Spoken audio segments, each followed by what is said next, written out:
Kojak's Live. You're on the mic with Charlie Boy. We are at Kojak's Poker Club here in Midland, Texas. Bringing you a 1-2 no-limit hold'em. Just getting started. $300 max buy-in. It is a beautiful day in Midland, Texas to play some poker, and we're going to get it started. A lot of new faces on the live stream today. We've got an insane long list to get on it. We've also got several other tables out at Kojak's running, several other tables. We've got 1-2 no-limit hold'em running out on the floor. We've got a 5 on the button running out on the floor. We've got all the action you can imagine at Kojak's Poker Club in Midland, Texas.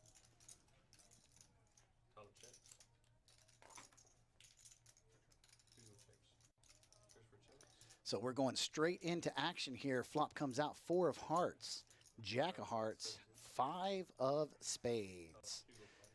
Nobody's got the flush draw of the hearts. Welcome out, welcome out. Thanks for joining in. Kojak's Poker Club, Kojak's Live, and you're here with Charlie Boy.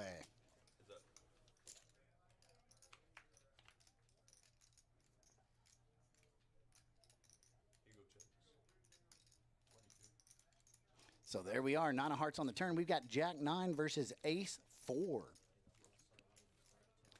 Lead out bet by Mike Honcho. Got to love that name. Mike Honcho pulls in the first pot of the night. We do have a new graphic that we're able to share with you. Once again, welcome out to Kojak's Poker Club. But we've got this beautiful graphic. It allows you to see all players in the hands, which seat they're sitting in, which stack they have, their VPIP. You've got to see 2 players. Insane. 2 players already at 100%. Not hard when you got 2 hands. We got a $73 loser, $91 winner. That's Mr. Curtis sitting over in seat number 8. Already in for the win.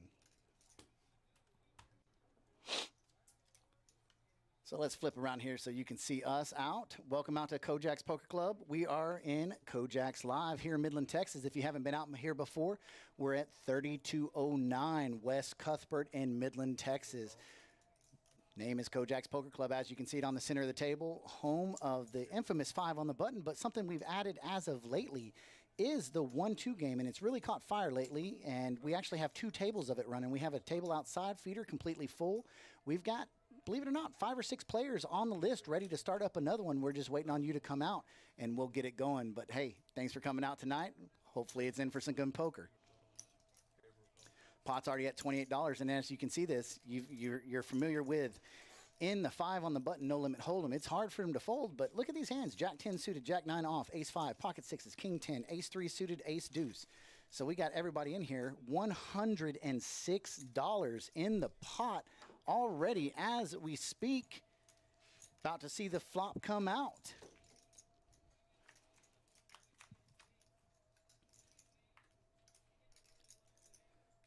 Seven-way action, flop comes out. 2, 3, 5. 2, 3, 5. So we got an ace deuce, ace 3, ace 5 in there. Everybody hit their pair, pocket 6s. Kenneth is out in the lead with the gutter ball to the 6 high straight. Everybody else is a gutter ball to the 5. They don't know it though.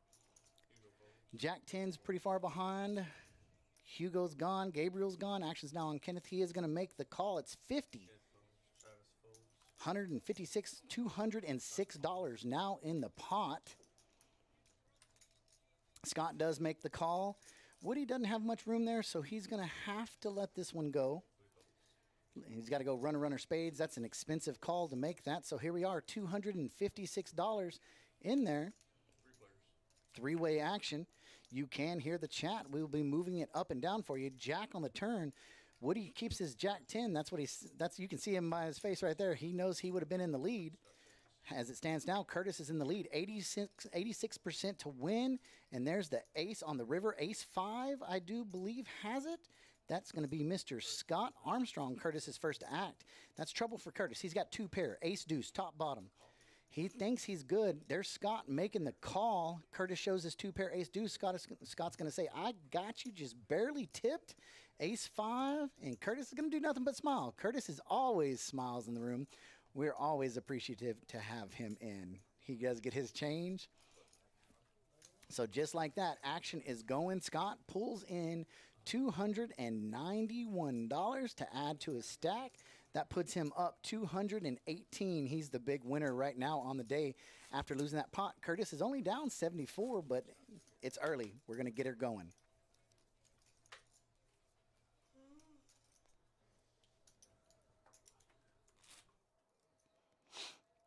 So, tomorrow at Kojak's at 2 p.m.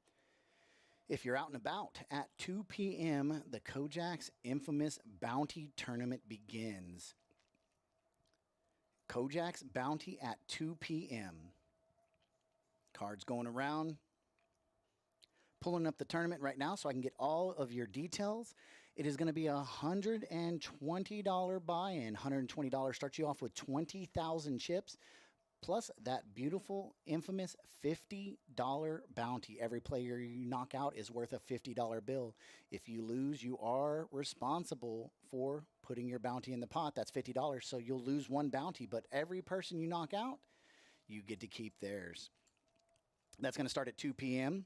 Registration on that does close around 4:20 p.m. It is a re-entry tournament, so if you're unfortunate enough to go bust, you can re-enter as a new player. Flop comes out 4 of spades, 7 of diamonds, jack of diamonds, jack 7-4. Curtis gets that little gutter ball to the 8 high straight. I see nobody with diamonds. Chris has the only backdoor diamond draw. Queen high. Once again, welcome out to Kojak's Poker Club Live.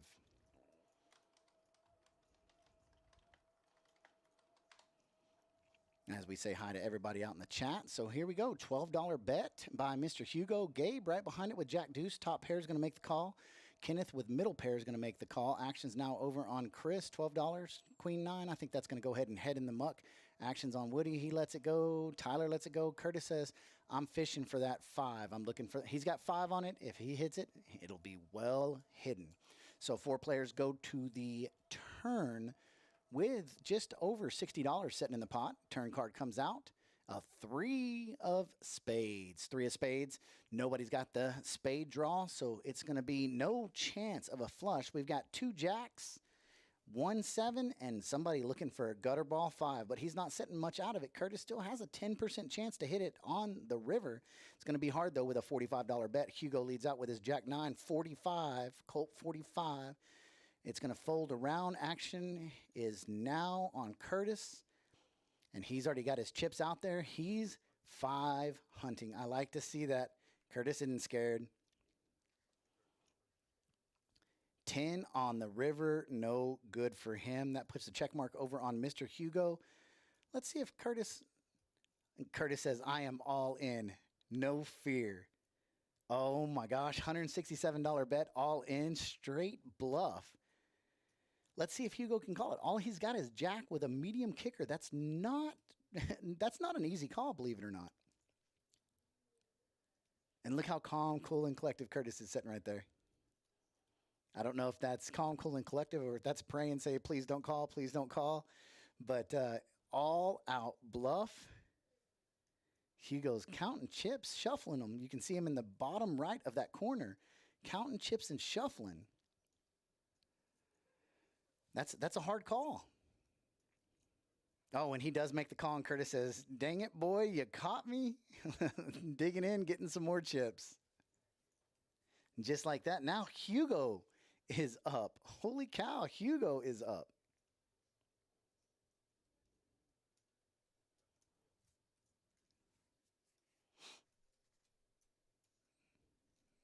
Hugo's up $226. He takes the lead from seat number 5, Mr. Scott. As you can tell with the player stacks, the common concept is keep them in countable stacks of 20. So if you take $5 chips and you stack them in 20s, you do have $100 for each one of those, and that's called a barrel in our terms. So each one of those barrels you see right there, if they're 20 stack, that's $100. So you can see Scott Armstrong has a little over $500 sitting in his stack. Woody right behind him. Curtis is getting some more. Looks like the max buy-in is 300. Looks like he's taking full advantage of the max buy-in.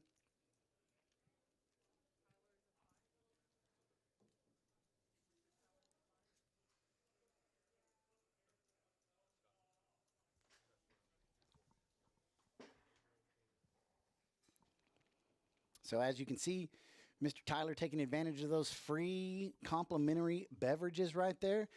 If you're looking for a drink tonight, head on out to Kojak's. We do have free alcohol to any of our members or anyone out in the room, out and about. Come up, check it out. Miss Heather will be taking care of our players all night long. If you see down scrolling at the bottom of the screen, you see that Kojak's West Texas Poker Championship Series coming up May 23rd. That's when the fun begins.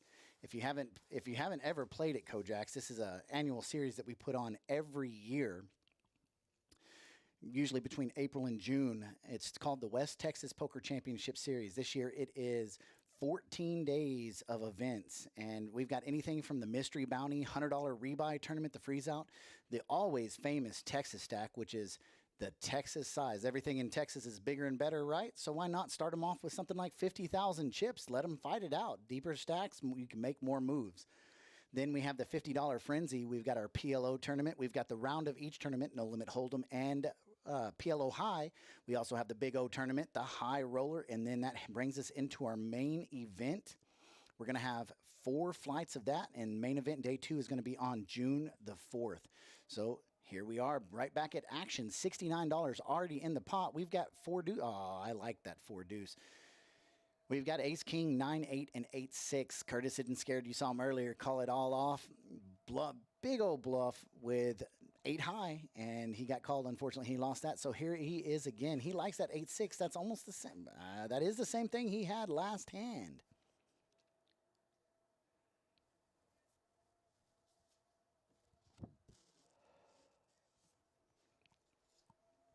So I want to say welcome out to everybody out in the chat and in the stream watching. Flop comes out. Ace of diamonds, 3 of diamonds, Queen of clubs. Scott takes the lead on that. Looks like he's going to grab a stack and stick it. However, Tyler sitting over in seat number 7, he did get a big piece of this. He's got 4 to the flush. He's going to probably have to make this call. $50 call to win 159, or 169, excuse me. Little over 3 to 1 on the 50 he's about to place in, and he does make that call. Curtis says, there's not much I can do right here. I'd have to fish with runner clubs, and I'm not gonna get my money in there bad. So here we go, heads up action. $169 in the pot. There's a 3 on the turn. There's one of the clubs that Curtis needed, but those cards did go in the muck. Scott's gonna dig in and fire out again. It maybe looks like a black chip. I can't exactly tell, and it is exactly that. $100 in the bet. So he bets just over half pot.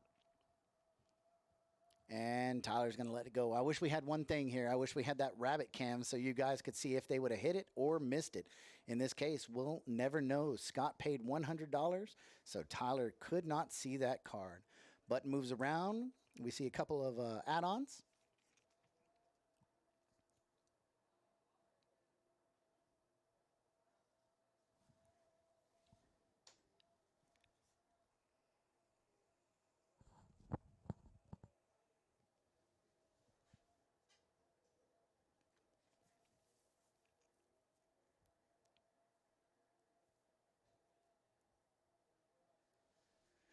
Let me spin around and look at Poker Atlas right here. So there is quite a list up on Poker Atlas. It looks like we might be getting ready to start another game.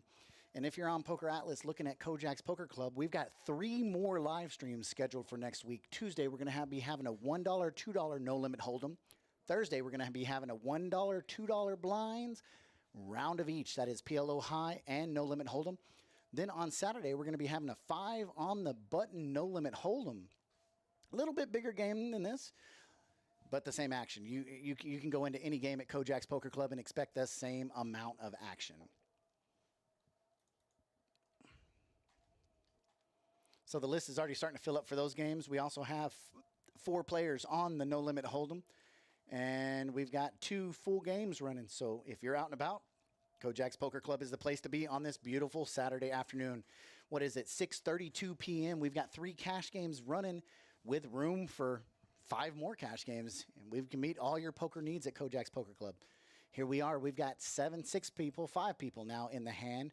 Pot's already sitting at $92. Leads out and was raised to $15. Chris comes over the top, 3 bets it with King, Queen offsuit to 30. Woody makes the call. Curtis makes the call. Gabe makes the call. Kenneth makes the call.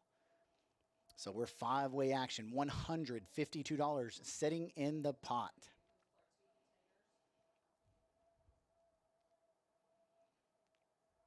Flop comes out. Deuce of spades, 7 of diamonds, ace of hearts. deuce, 7, ace.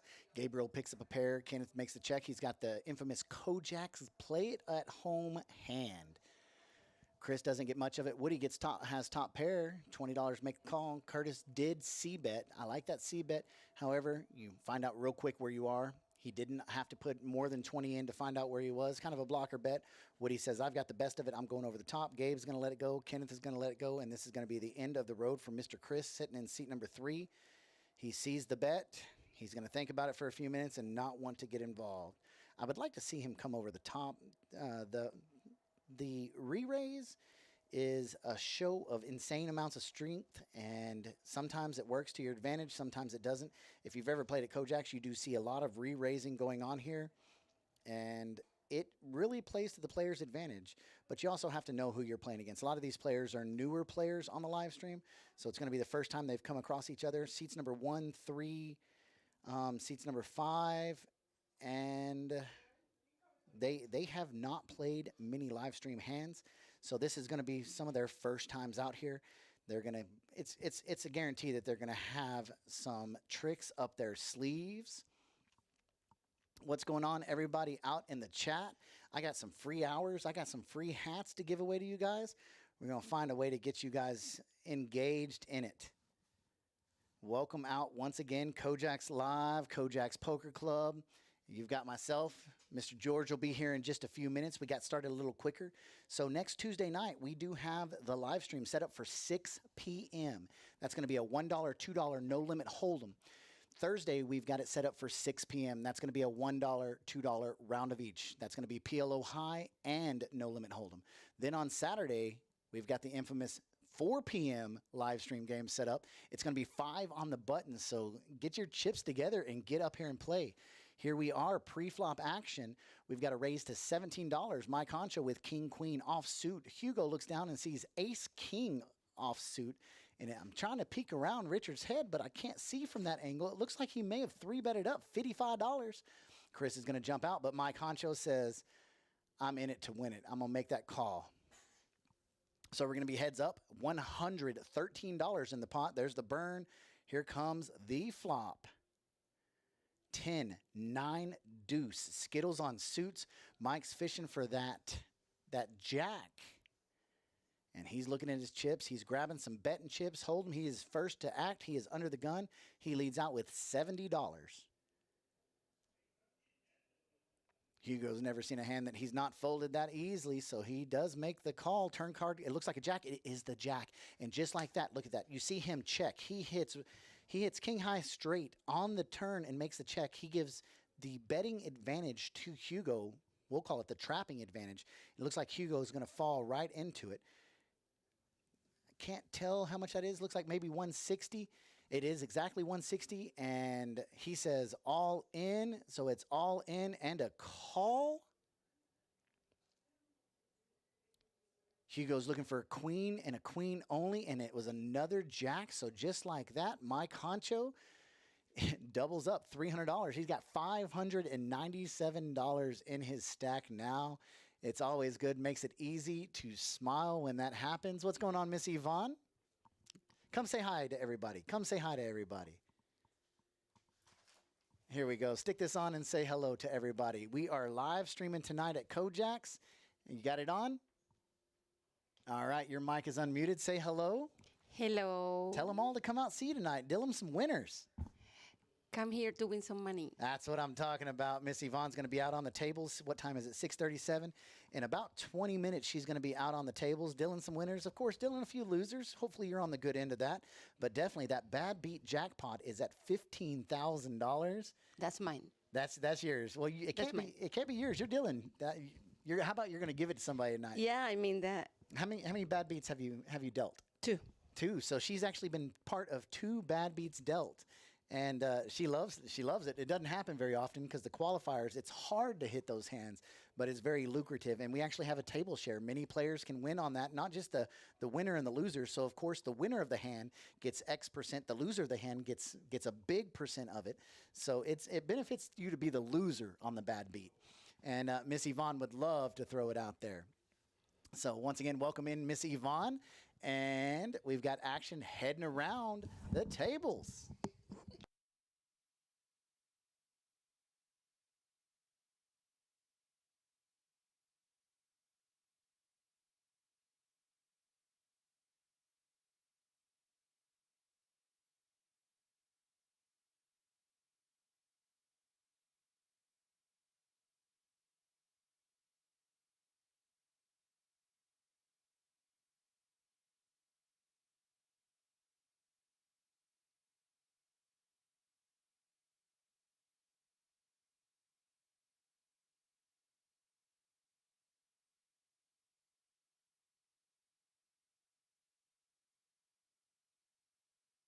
So here we are back to action. Had to get Miss Yvonne set up on going out to the rotation. So here we go. King, queen, offsuit.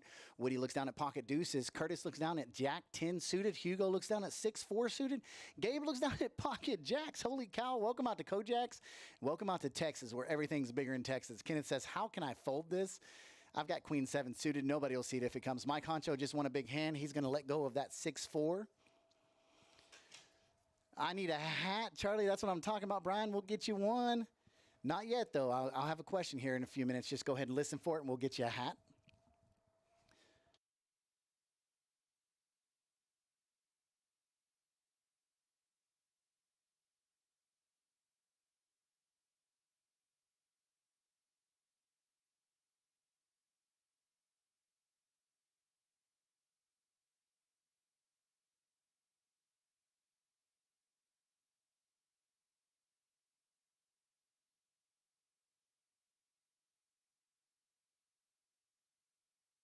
So there we are. Oh, look at this. Ace, king of diamonds on the flop. Curtis is holding jack 10 of diamonds. He's got the queen to a gutter ball straight and the queen of diamonds to a royal flush. 10 of clubs. Second pair for Mr. Scott. No help for Mr. Woody. Kenneth is looking for, he's jack fishing. Lead out bet by Scott. Looks like around $35, $45.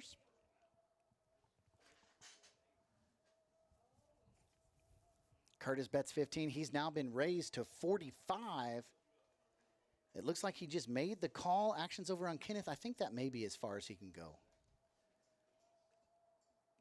No, and I lied. There it is. He makes the call. So three-way action. 3 players, $278 in the pot.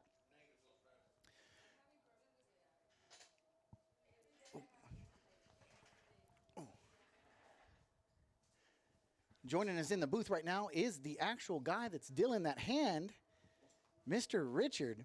Go ahead and shut that door if you don't mind. Got it on. There it is. King of spades on the turn. So Scott now has trip kings. Curtis looking for a queen or a queen of diamonds. And there it is. That's something you don't see very often there. That is something you don't see very often. Ace, king, queen, jack 10 of diamonds on the board. Curtis says, I'm all in. Overbets it. Unfortunately for Scott, Scott's got the boat. Scott's got the boat. Curtis has to get out. Scott's got to make this call. Holy cow.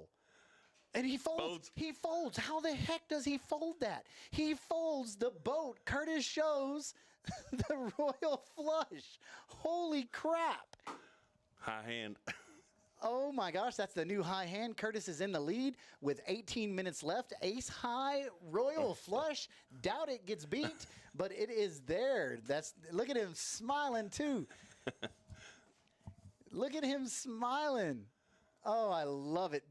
And it got verified and everything? Verified and everything. How many royal flushes have you dealt? A couple of them. Couple of them? Look at everybody at the table. And Scott folded kings full of queens. Unbelievable that he folded that there. How? I'm going to say a cuss word. How the hell did he fold that? I have no idea. What did he say? They just stacked my money up there. Let's raise up this table. I think that one might make it. As you hear our floor supervisor go through, says it might make it. Curtis, once again, is all smiles. I love to see that. I hadn't seen very many royal flushes dealt, except on videos. This one we actually got to watch live. It is a beautiful thing.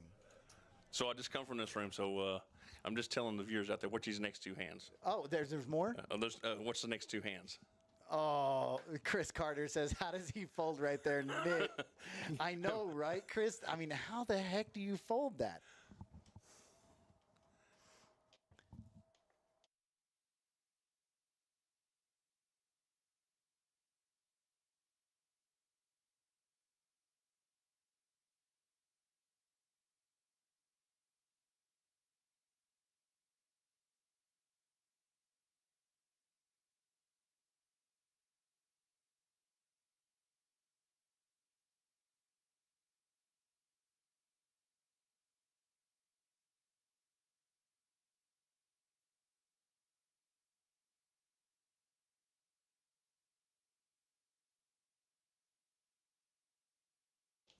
All right, so we have been informed by the dealer sitting at that table. He is in here with us.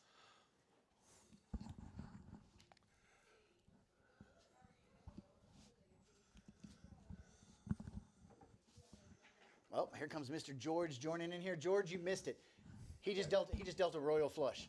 He's in the room right now, but he's in here talking with us. Look at this. Here we go. Back to action. Curtis wakes up with pocket aces after hitting the royal flush. And he wakes up with American Airlines.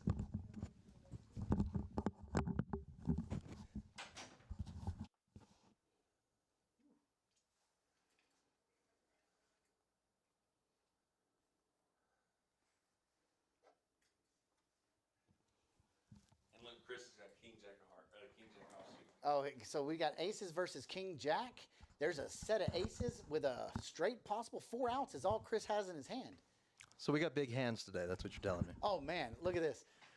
We're on hand number 9, up 300, up 240, up 94, down 140. I mean, it's Chips are action. flying. Yeah, it's action at Kojak's. Exactly, MJ. How on earth did he fold a boat?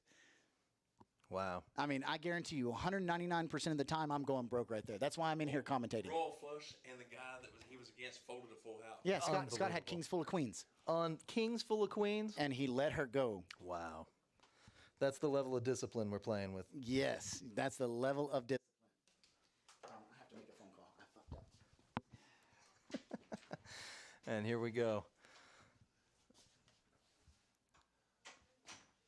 So the set of aces versus the flush draw, not a royal this time. So Curtis had a royal flush last hand. Then he gets pocket aces the very next hand. Flops a set of aces.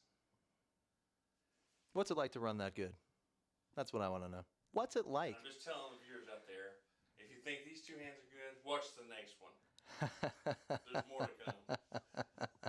We're off to a good start today. We are having a good time right now. So do you get some kind of bonus for dealing the royal? No.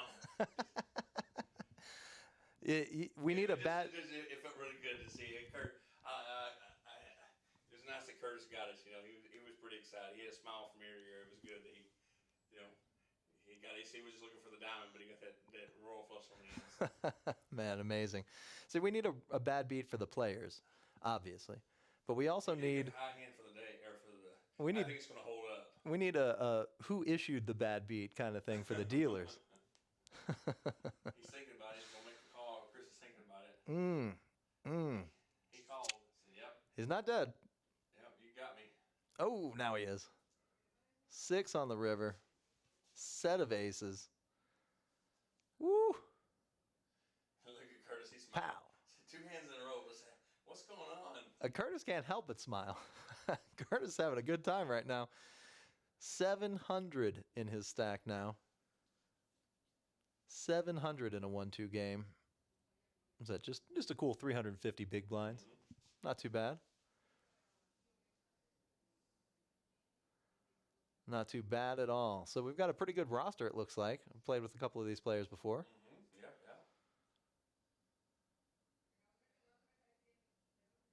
How's it feel to watch yourself deal? Are you you critiquing the hand motions? There you go.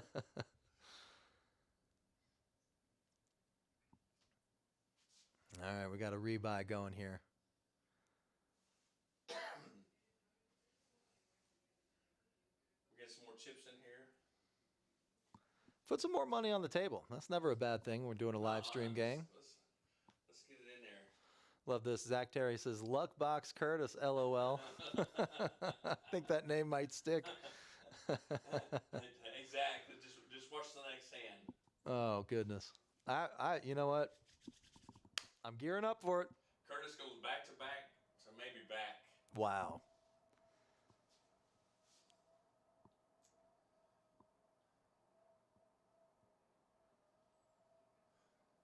All right, Curtis got one of the magic cards already. All eyes on that side of the screen right now. Oh, he's got the second magic card. Tyler, 8 deuce. Not going to hold up against Curtis's luck today. Look at this. Jack, Jack. Couple of fish hooks. And he is now the big stack. And I love these kinds of situations where you get just big hand after big hand. And then you can just raise. Nobody's going to believe you. He can't have it 3 times in a row. 5 suited. He goes all in. Poor Hugo. And that's exactly it. Hugo thinks Curtis is bullying the table. He can't have it every time. Raise into 20 pre-flop. Especially not 3 hands in a row, right? In a row. No, this time, luck box Curtis.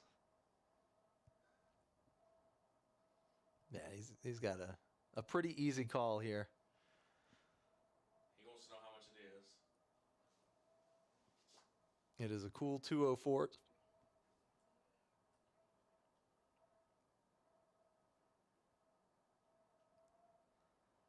Curtis thinking about it, sizing it up, looking around. Nah, he's going to make the call. Listen to your heart, Curtis. 200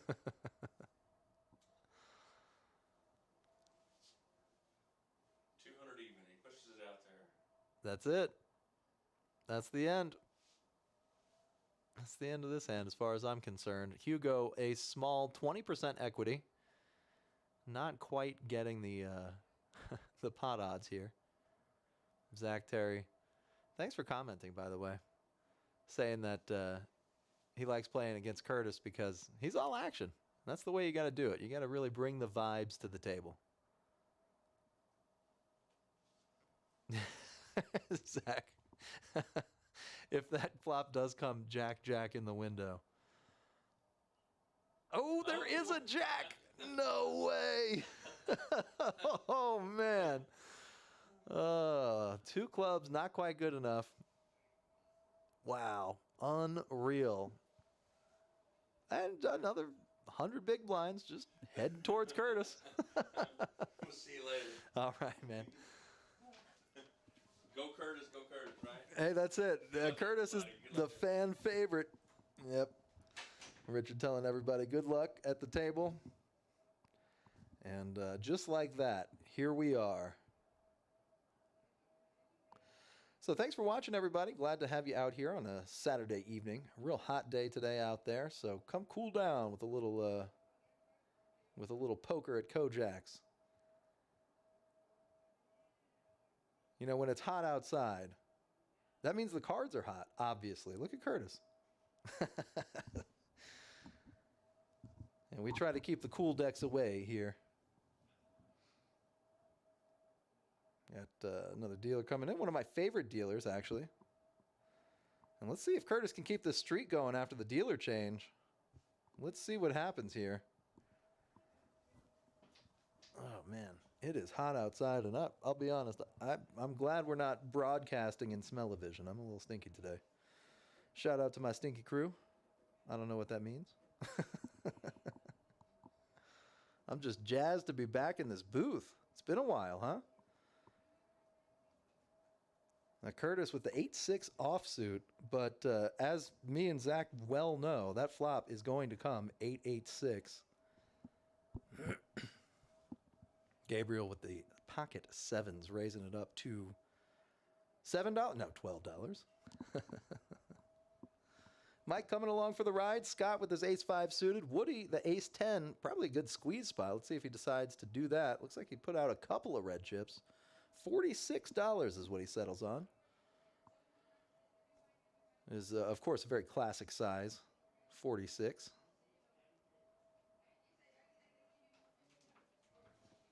What was that hand? I missed it. It was Curtis's third in a row. Gets Jack, raises it up to, I think, 25. That's a, standard bet size when you're playing 1-2. Absolutely. Jack, Absolutely. The Jack was not in the window, but it was on the board on the flop. and look at this. Are we still pre-flop? We are still pre-flop right now. Woody had the sense to raise it up to $46, ace-10 suited. Curtis says, I've got most of the chips on the table. I'm going to make the call. This is the third hand he's played with 8-6. Oh, yeah? For a big raise like this. All right, here we go. I was guessing the flop would be 8-8-6. All right, just for him, or 4-5-7. Right. Zach Terry saying 7-9-10. Oh, yep. Close. At least you got one of them. So Woody picks up top pair, top kicker, but Scott says, I like this board even more. Yeah, Scott does like this board. A lot of equity right there, especially 3 ways. Gabe says, I am all in with second pair. That might be good enough to get Woody out, but I don't think so. Well, it depends on what Scott does, because Scott is next to act. If Scott shoves right here, Woody's going to think his ace-10's no good. Right. If Scott just calls, then Woody will put Scott on something like a flush draw and make the call also. Depending on what the turn is, if it's a heart, Woody will get out. If it's not, then he'll fire back and stab again. And it looks like he's putting them together. So we were this close to having the bad beat hit on live stream because Curtis had the royal flush. Scott had kings full of queens. He would have needed aces full of kings to do it. Yes, it was so close. Oh, man. And, you wonder if that would have played a factor in his decision. Oh, yeah. Because he said, I figured he had ace king because I just went in there and asked about it. He said, I thought he had ace king the whole way, and that beat me, so I was going to fold. I said, how did you fold a boat? Oh, man. So it looks like we got a brand new player coming in to seat number 9. Seat number 9. My foot is caught up in the cord, but I'd like to see that gentleman's name. Lucky number 9. Love potion number 9. That is Mr. Angelo. Angelo. Welcome to the table, Mr. Angelo. I hear good things. Ooh, look at this. Another 10 on the turn. Woody all but locked it up here. Scott's certainly not dead. Needs a quarter of the deck. 1 heart will do it. Gabriel holding a heart. That's one of Scott's outs. Mathematically assuming. Oh, look at this. All in, all in. Holy wait cow. a second. And an ace on the river. So we've had boats. We've had boats folded. We've had royal flushes. Now we have aces full of 10s. This is the kind of night that you're going to get at Kojak. Zach, what do you think, man? Come on down, buddy. That's what I was saying. It's hot outside. We keep the decks hot. When it's hot outside, we are running hot cards. Oh, speaking of that weather, it is heating up, but there's some rain in the forecast next week. I know, man. Look out. A couple of thunderstorms again. And it's above a 50% chance. Finally. But for those of you, yeah, Zach, the 1-2 game is definitely fire. But just because you have a 50% chance, that doesn't mean you have a 1 out of 2% chance of it raining in your location. Right. That's within 50 miles of your location. Exactly. So weathermen, they're never really wrong, are they? No, they try really hard not to be. By twisting language, twisting percentages. I love it. I was out, I went to that cooking competition out in Fairfield, Texas last weekend. Good showing, I hear. They had some big hell. Ooh. Not where we were, but it rained. They got more rain in 3 hours than we've seen in the last decade in West Texas. That sounds about right.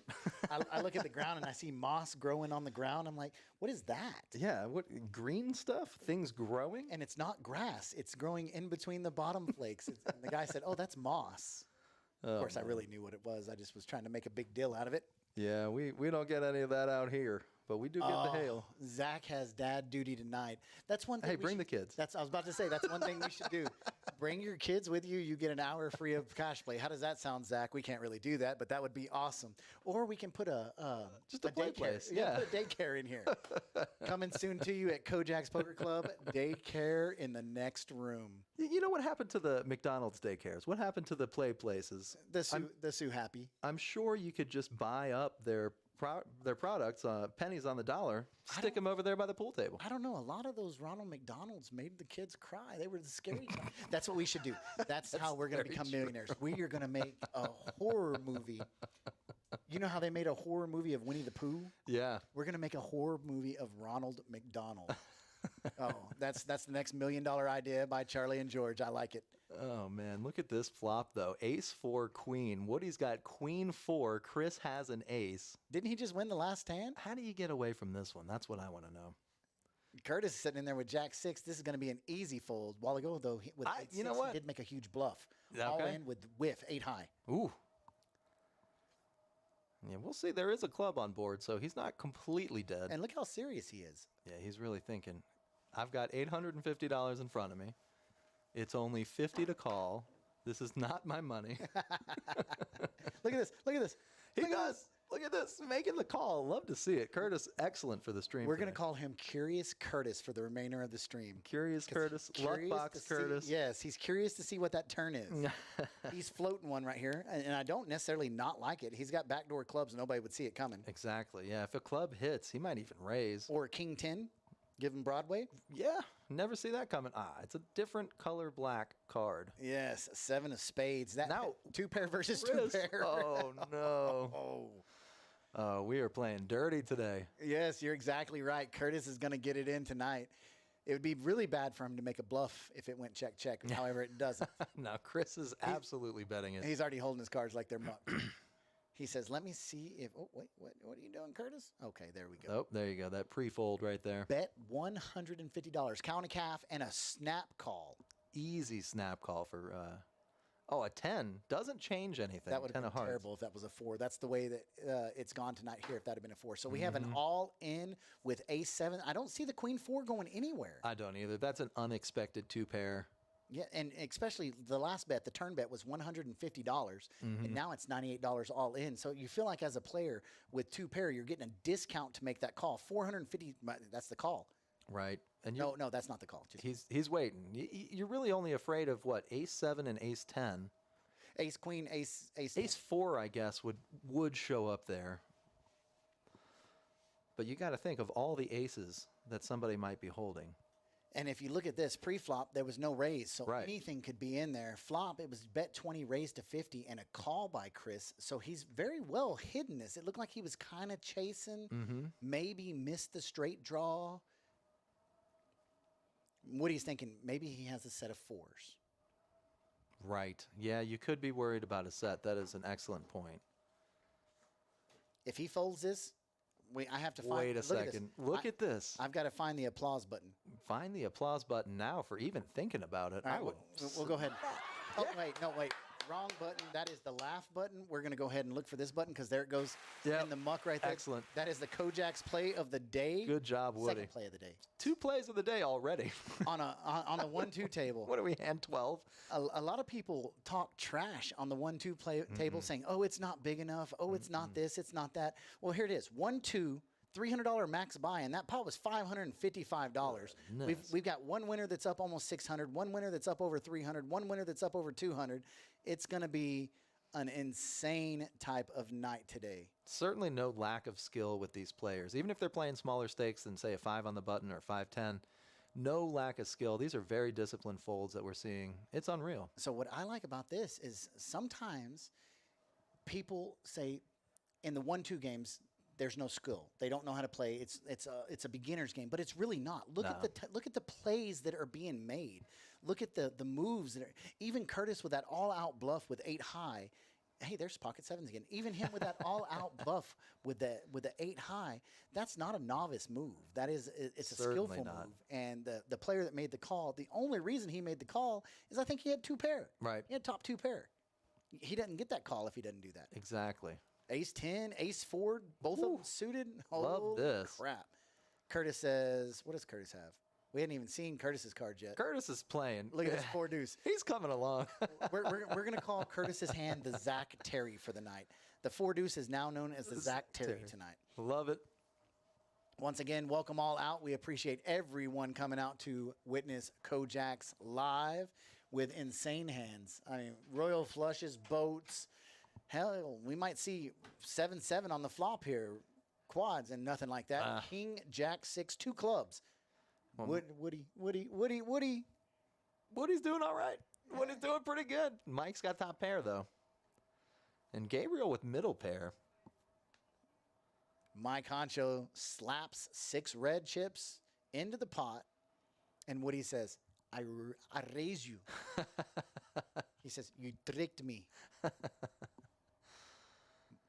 Yeah, Woody, that's an excellent. You talk about no lack of skill here. Raising that kind of a draw on that board, you are Look at this. certain to He's get got 2 value. draws. He's looking for the queen Right. or a club. Very true. 1-2 game, $242 in the pot. This game is screaming out, Zach Terry, come play. Zach Terry, come Zach play.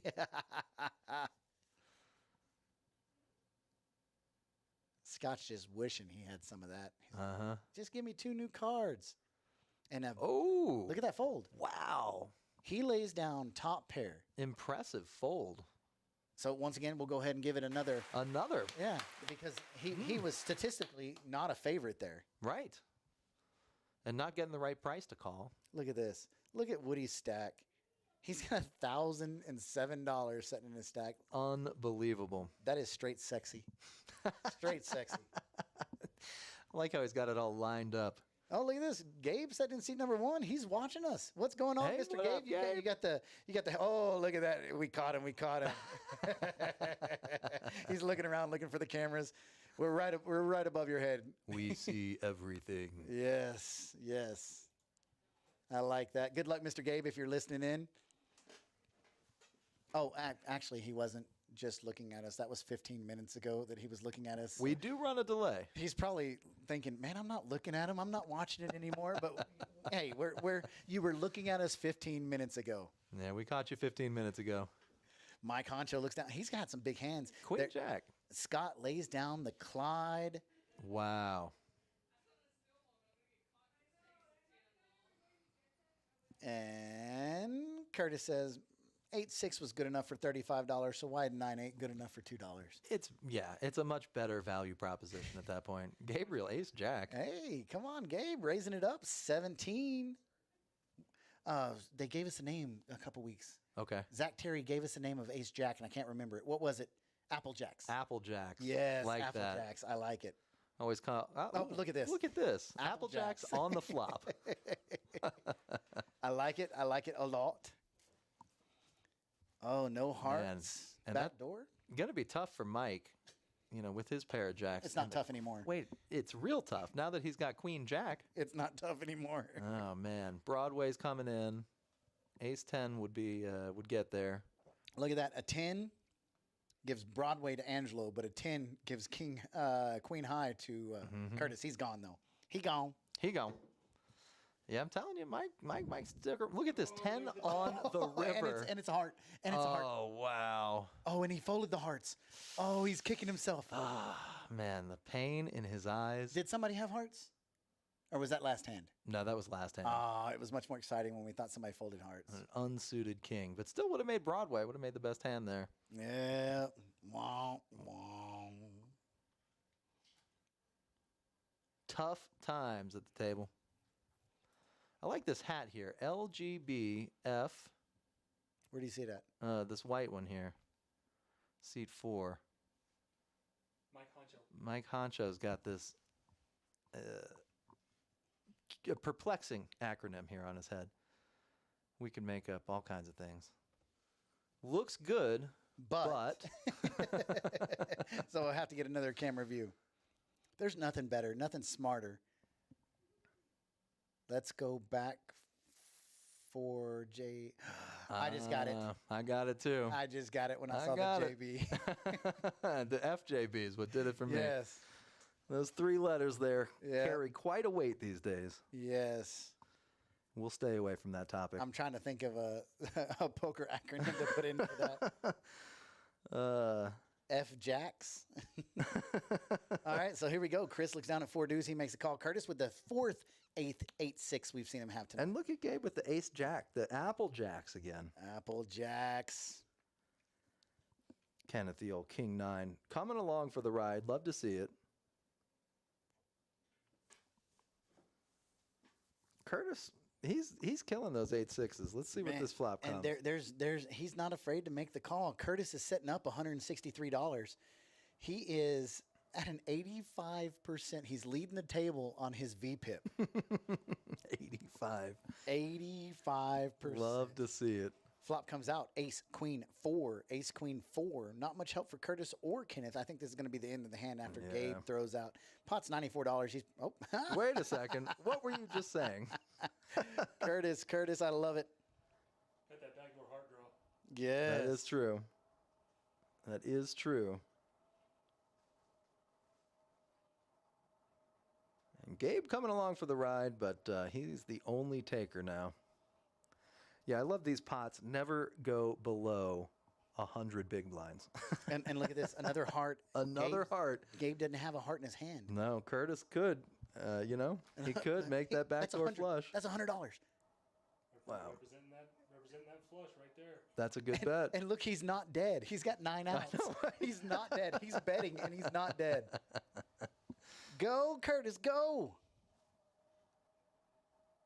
Oh, it is a king. It is a king, which could be a scare card for Check.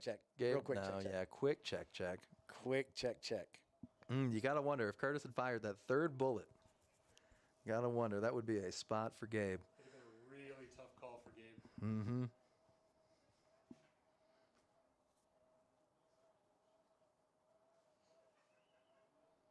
Oh, man. It is a fun night at Kojak's. We are seeing some crazy hands, some crazy plays, all done by this wonderful bunch of crazy players. And just like that, we're on hand 15 already. Just like that. So we've actually got 3 more live streams scheduled next week. We've got the Tuesday, the Thursday, and the Saturday. Oh, So if you're bored any of those nights, I am on board. come on. Tuesday, we've got the 1-2 no limit hold'em. The list is up on Poker Atlas. Thursday, we've got the 1-2 round of each. Interesting. A little extra flavor in that water. Okay. And then Friday, we've got the infamous 5 on the button no limit hold'em. Love the 5 on the button. Look at this. Oh, it would have been better if I know. Curtis would have had Gabe's hand. Look at this 8-6 again. Unbelievable. And Woody with the suited ace. Like to see that here. Sounds like leg day. Yes, it was. Flop comes out, Jack 9-3, Skittles on the suits. K9 is in the lead. Oh, yeah. Send the dogs. Look at this. K9 is really in the lead. K9 showing teeth right now. Oh, but Woody's got a draw, and we saw him bet his draw last time. That's true. Here he comes out again. That's true. Look at him. A cool 20. Curtis says, I'm not dead yet. I got a 3. 25 is a squirt. So 20 is a drop? Look at this K9. Filled it up. Wow. Filling up. Filling up. Don't. We're on hand number 16. This is the 33rd boat that we've seen tonight. Now, if I were in the hand and I were playing against Tyler, I would think this is a prime bluff spot. Yeah, especially when it comes to 9. I have run into that so many times. I'm really good at bluffing into the nuts. Yeah, me too. Me too. And look at this. Look at this. He's thinking about it. $60 into $103. He just makes the call. No, he Oh, doesn't. he goes all in. You called it. That's it Holy right cow, there. they are here to play tonight. That's it right there. And so what do you think? Woody can't make this There's no call. way Woody can make this call. Oh, I'm sorry. I had the hands backwards. I thought Tyler was making the bluff. Oh my gosh. I was like, if you're Woody, what do you give him credit for? Pocket kings? But now Right. Tyler makes the perfect move right there. He makes it look like an over push, but unfortunately Woody can't call. He doesn't have a pair. He doesn't have anything right now. He has ace high, though he is beating a lot of bluffs in this spot here. Tyler is really, really hoping he's got the straight. Right. Or even ace 9. Very true. He doesn't. It's obvious to Tyler that he didn't have Jack 9 because that'd have been a snap. And look at this. Tyler's not even going to show him. He's not even going to give him the Not even. satisfaction. I like that. Can't get no. Yeah, we're going to start the tour pretty soon. Yes. We're going to start the tour.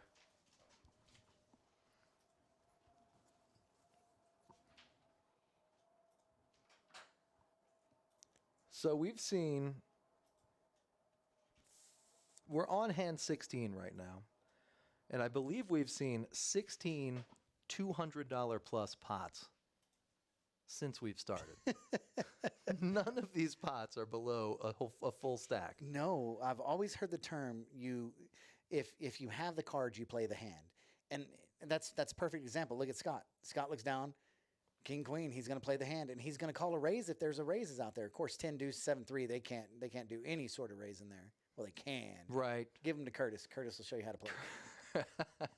It's very luck box Curtis. Look at this. Curtis raises it up. Oh, King. He's got a real ace hand. king. And against Angelo's ace queen suited, this is going to be fireworks right So here we go. Ace, king, queen, sitting in 3 spots right next to each other. And Gabriel with the king 8. There's only one more king in the deck. Which actually kind of works for Curtis's favor if he's trying to hit Broadway. Man, I would have had to play that 5-4. Mm-hmm. Perfect hand to suck out on all these hands with that 5-4. Yes, because if you could see what everyone, and look at that, there's ace 10. Yeah, ace If you 10. could see they're all holding that, they're having each other out. So why Exactly. not take a shot? Exactly. I could see Curtis going over the top.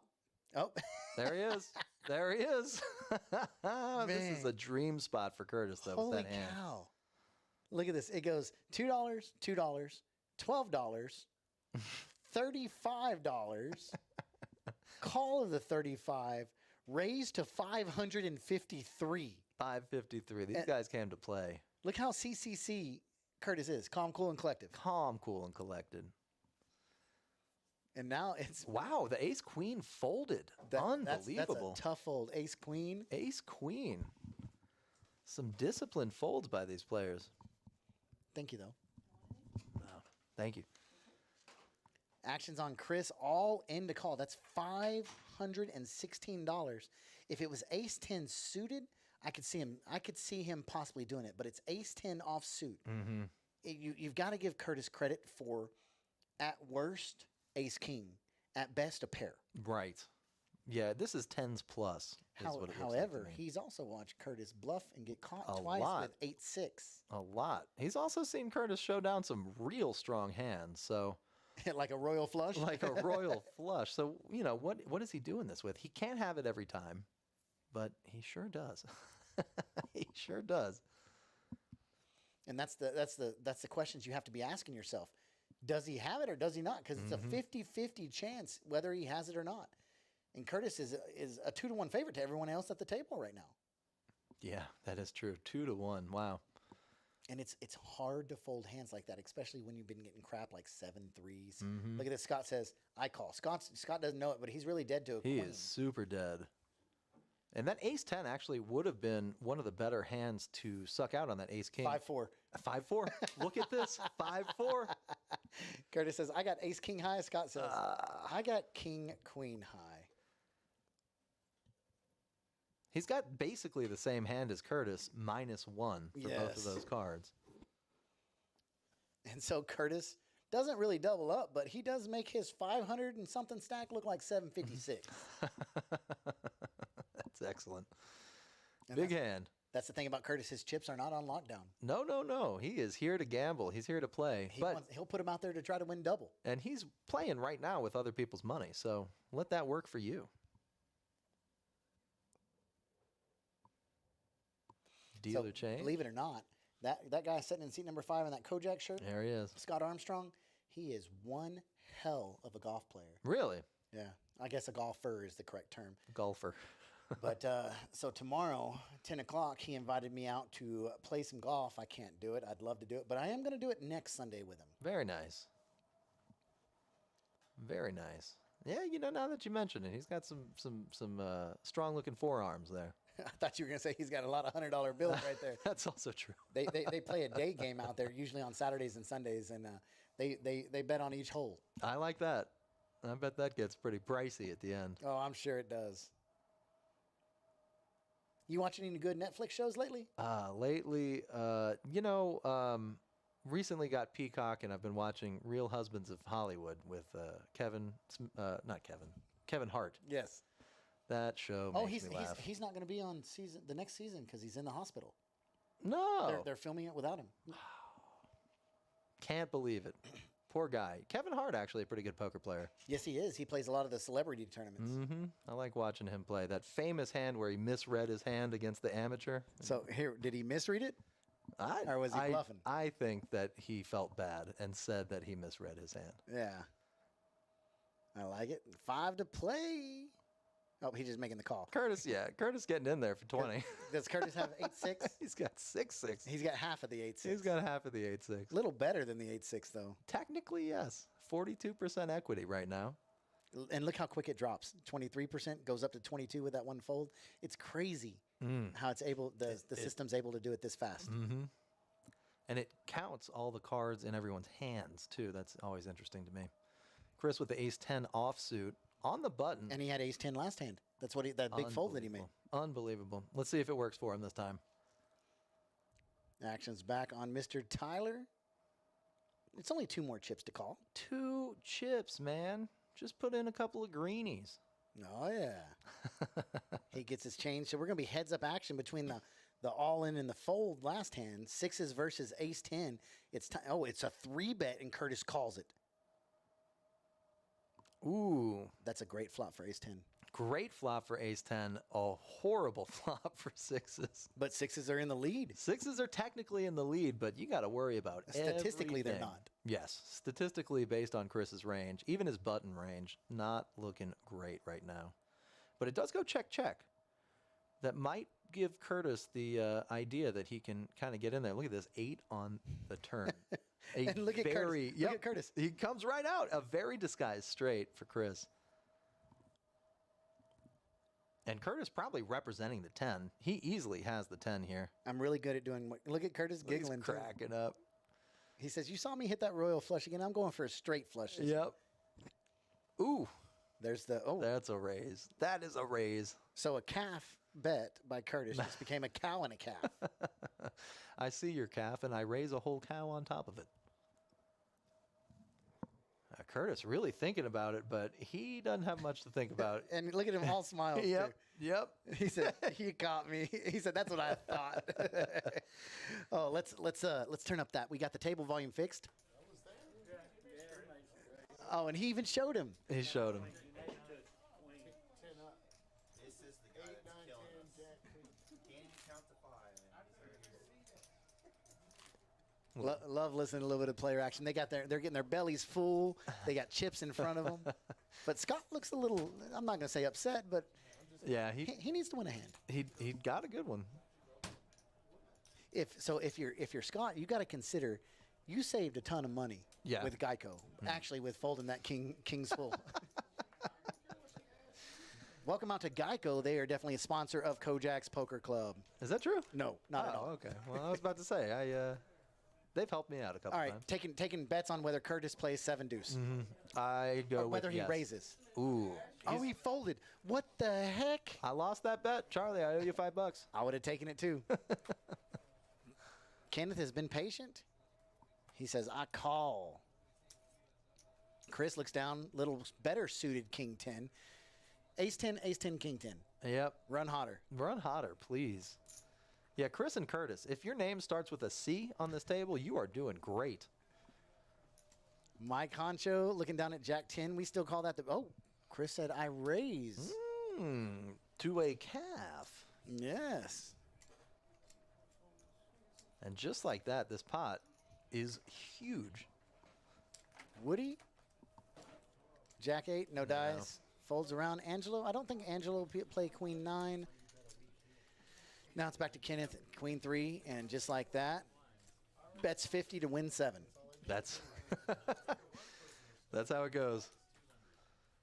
$7 profit is a profit. Hey, you make 2 $7 profits in orbit. That's $14 in orbit.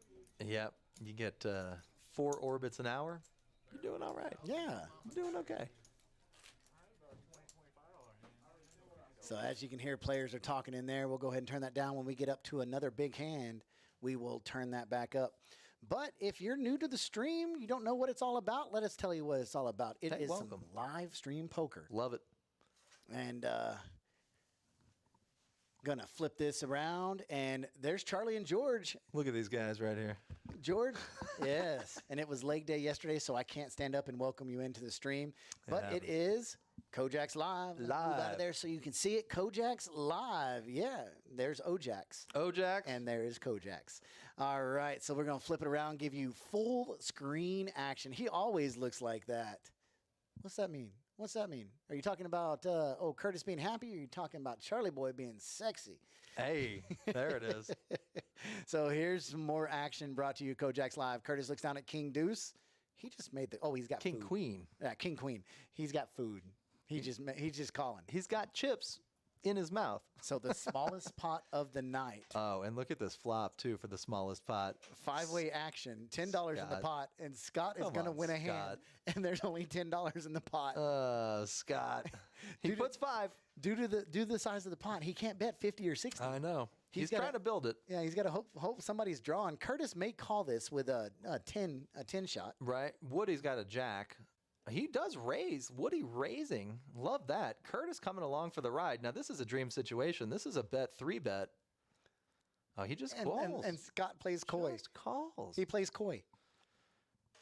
That's good. Turn, Woody kind of has to raise or has to bet out here. Mm-hmm. Oh, it's a queen. Checks to Scott. He says, I got 5 on it. 5 more. It worked so well last time. Woody said, that's enough for me. But Curtis says, hey, Woody man, lets it's only it go. $5. I paid $5 $5 for much worse. Infinite pot odds right there. And a 3 of hearts, that doesn't change anything. It's going to go check, bet, fold. And now Scott may be able to overbet right here. Look at this. Oh, he induced a raise. Oh, and Curtis says, I call. What did Curtis? Oh, Curtis called with a queen. Okay. Queen. Mm-hmm. Scott, all right, we're going to have to go ahead and do this. Scott wins his first hand of the night. Congratulations, Scott. Yes, you get the standing ovation in the room without standing and the ovation part. Yeah, we're not standing today.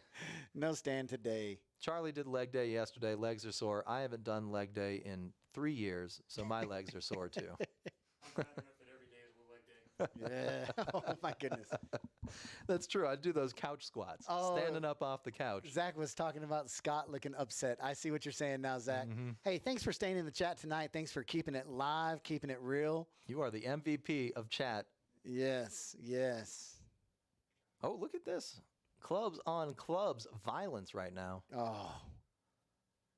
Did we call this nightclubs? Ah, zing. I think we have one of those somewhere in here. Ah, that's good enough.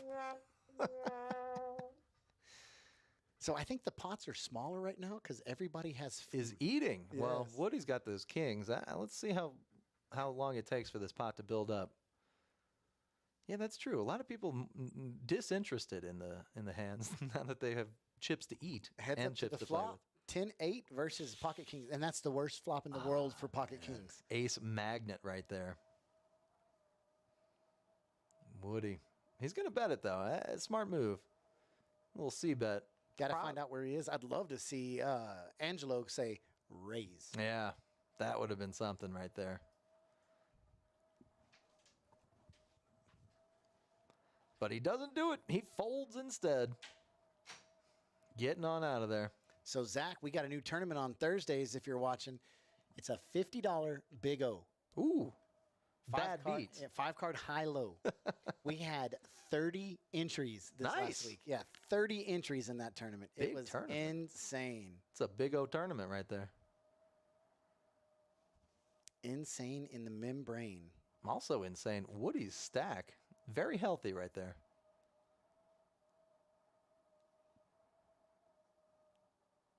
Hand number 22. Let's see if anybody gets pocket deuces.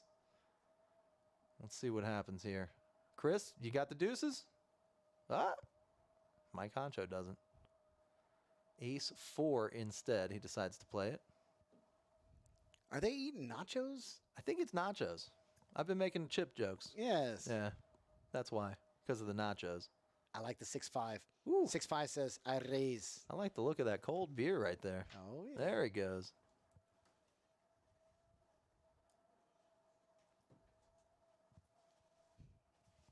So I got a paper towel message from Chris Gwynn right now. A message in a bottle. Yeah, message in a bottle. I like the 6-5. 6-5 looks pretty strong here, and it did pick up a $9 pot right there. Hey, Or $9 profit. 9 is 9. That's it. Man, you are right about the eating affecting the action. This is what I need to do in my games, is just have everybody eat. They'll play tight. I can bluff, get away with it. Yes, and a lot of people will take advantage of that. So you see Zach's comment. I do. $50 tournament, cheap way to learn. That's Very true. exactly right. Because if you've ever watched the Big O games at Kojak's, starts off $500 to $1,000, but almost every hand is an all-in on that. So what we have elected to do at Kojak's is we've got a $50 tournament. We pretty much give you 20,000 chips. $60 will get you 20,000 chips, and it's an easy way to learn a very difficult game. The only downfall to that is once you learn that game, it is so much fun. It is. I mean, every hand you have outs. Every street, it increases the number of outs you have. And then once you get the low activated, oh man! And so you look for what's called the nut high, nut low, Yep. and you just sweep it in. It's that easy. No, it's not easy. Sweep it in. 2 jacks, 3 tens. And a deuce, 3, 4, 6, 7. something like that. I'm looking. Counting in my head. Gabriel picking up the ace six and putting down his play to Look at finish. this. Here we go. All in. Looks Couple of black chips in there. 250. 259. I think we actually have his chip stack wrong. Because Yeah, I it looks don't like see. 230. I don't see the 9 there. I don't I- even see the 50. I see 230. I do see the 2 black chips either way. So action's now over on Woody. 10-8 suited. I mean, you just can't do it. Curtis, he's not going to do it. Getting out of there. I can't say he can't do it. Oh, yeah, I'm just going to say he's not going to He do is it. capable. Angelo really with the decision here. That king queen pretty good. Kenneth shoving basically blind as far as we can tell. I bet you anything he's got pocket queens. Yeah, that makes sense. That's where I'd put him on. Jacks, queens. I don't think kings or aces would probably. So you know what it really looks like all the players did? It looks like they ordered a full plate of nachos and split it up between all of them. That's fun. That's community right there. And he shows the king queen folded. Let's see if Up. He elects not to. You'll Oh. see it later. Psych. you'll see it later. Just kidding. Just kidding. So let's take a look at, as we're shuffling up, we've got the ability now to slide this over to you. Ooh. So you can see Gabriel sitting in seat 1. He is down $1. That's it. Kenneth down 24. Chris up 26. Mr. Honcho up 152. Scott's down 228 after those big folds. He could be down a whole lot more. Woody up $586. Tyler's up 37. Curtis is down 29 after all that. And Angelo sitting in seat number 9 is down 105. But just with a flip of a card, Oh, it man. can be increased. Imagine if we flipped 2 cards Oh. or 3 at once. Mike Honcho, ace 9, going to make the call. Like that call there. Would have liked to raise better. Dude, those look like some super cheesy nachos. They look pretty good. Curtis They do says look pretty good. 20. Does Curtis have higher than a 9? I don't think so. Yeah, he he's does got actually. queen 10. 2 of them higher than a 9, and they're the same suit. Yes, Zach, you're correct. That Big O tournament is insane amounts of fun.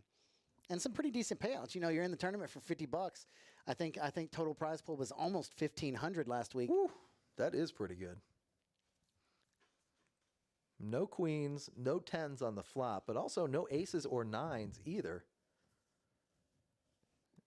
Well, Mike technically with the best hand, though he's What is this bet unimpaired. by Curtis? Oh, okay. He must have said. It's a string call. Yeah. Ooh, a deuce. Now the ace 9 is going to have to check. Mm-hmm. Pairing But- the board. By going to have to check, I mean put in some green and some red. Wow. There it is. Now, here's a fun fact for you. If you're eating while you're betting, everybody assumes you have the nuts. It displays strength. It is a huge play of strength.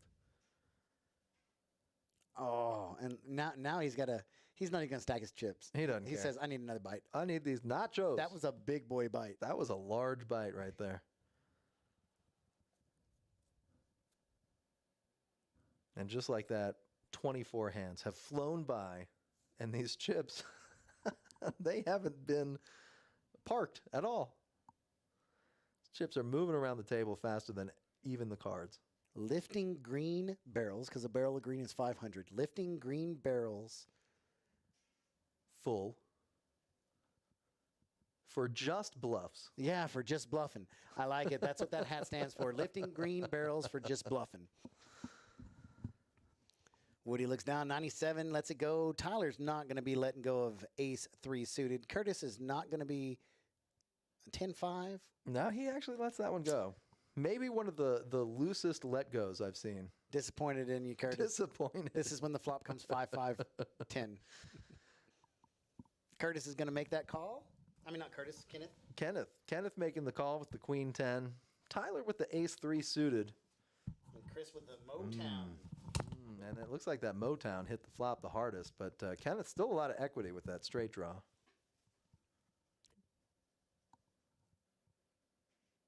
Are we still pre-flop? We are not pre-flop. Okay, I was going to say, I could have sworn the flop was out there. And we've got a flop. I believe it is King, Jack, 6. There we it go. is. Bet at 35 and a call. Okay. Peeling with the overcard. We got an 8 out there. Now we are double guttered if we're Kenneth. Oh. And the double gutter. He hits it. And luckily for Tyler, he's got no piece of the action. Yeah, a good easy fold. Kenneth is holding the nuts. Oh. He's going to let it go. Oh, he's thinking about it. He wants to make the call. I want him to. Oh, he lets it go. He doesn't want to, though. That was a good fold, sir. Good fold, Tyler. He looks disgusted with that fold, though. Yeah, in that situation, you're not beating much with the ace high. With the 3 kicker, doesn't even play on the board. But it would beat a lot of bluffs, a lot of king high bluffs. Nah, Tyler, you'll watch this back and you'll see, oh yeah, I did make a good fold.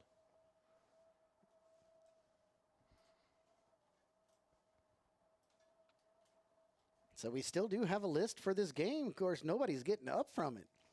No, nobody's getting up from this. Once again, you can see scrolling across the bottom, the West Texas Poker Championship Series coming May the 23rd through June the 4th. Woo! There's over $100,000 guaranteed in that series. Unbelievable. Excellent series this year. I'm just going to go out and say it. This is going to be our best series. I do concur.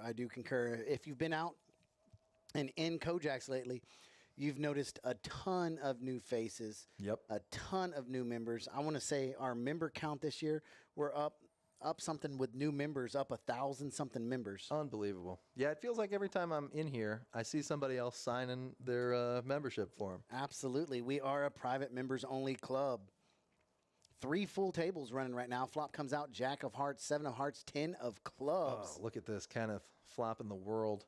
Kenneth flopping the world, but this flop also went up to Scott and went right across his face, says top 2. Oh, a 10 of Hearts would be dirty. Oh my God, that would be the most disgusting turn card. And look at Mike Honcho, open-ended. Open-ended. Gabriel and Curtis got to say no more, no more. Kenneth may raise this. He's thinking double about gutted. it. It looks like he's Eight or thinking queen about it. or a heart. He just flats. Okay, smooth call, very strong call. Mike calling behind. And we're going, ooh, no way. The queen of hearts. We are 4 to another straight flush here. Oh, my gosh.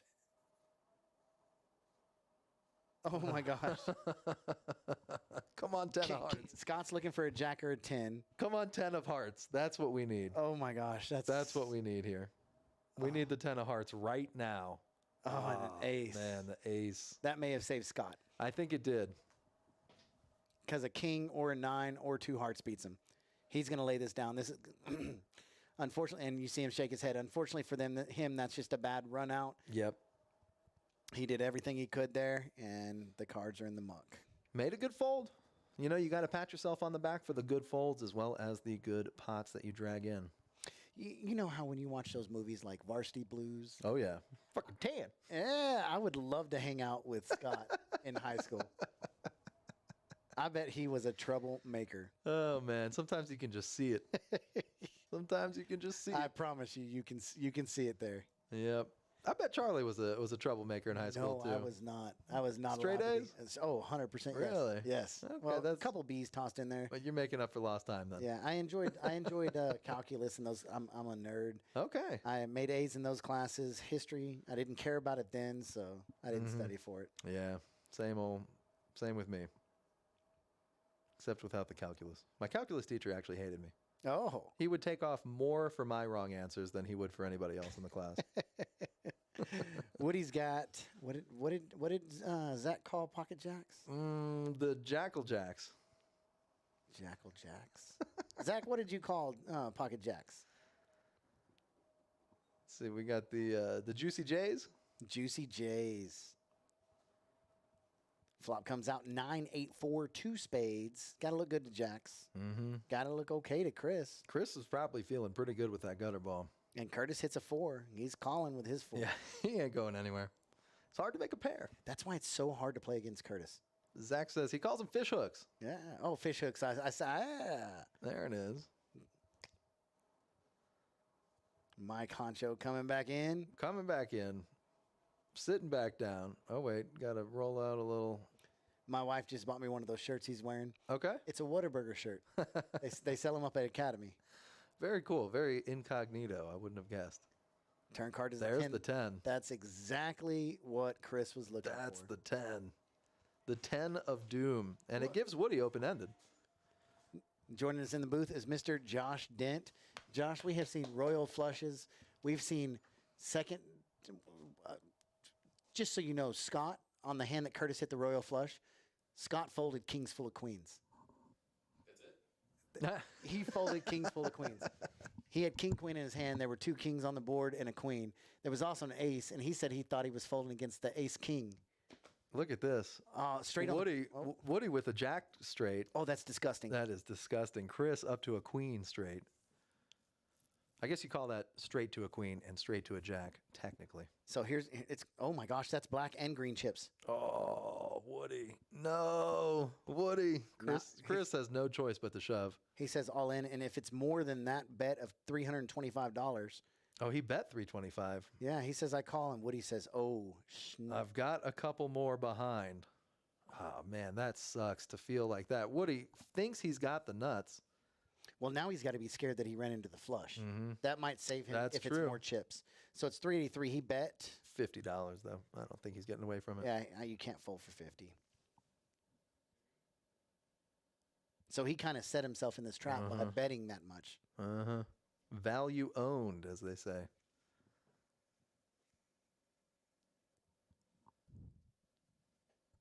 Oh, man, there's the call. Like the lead by Woody, though. I mean, Chris's jump. I don't know if you can hear me run this. Sure. Right here. I'm gonna steal the microphone for a second.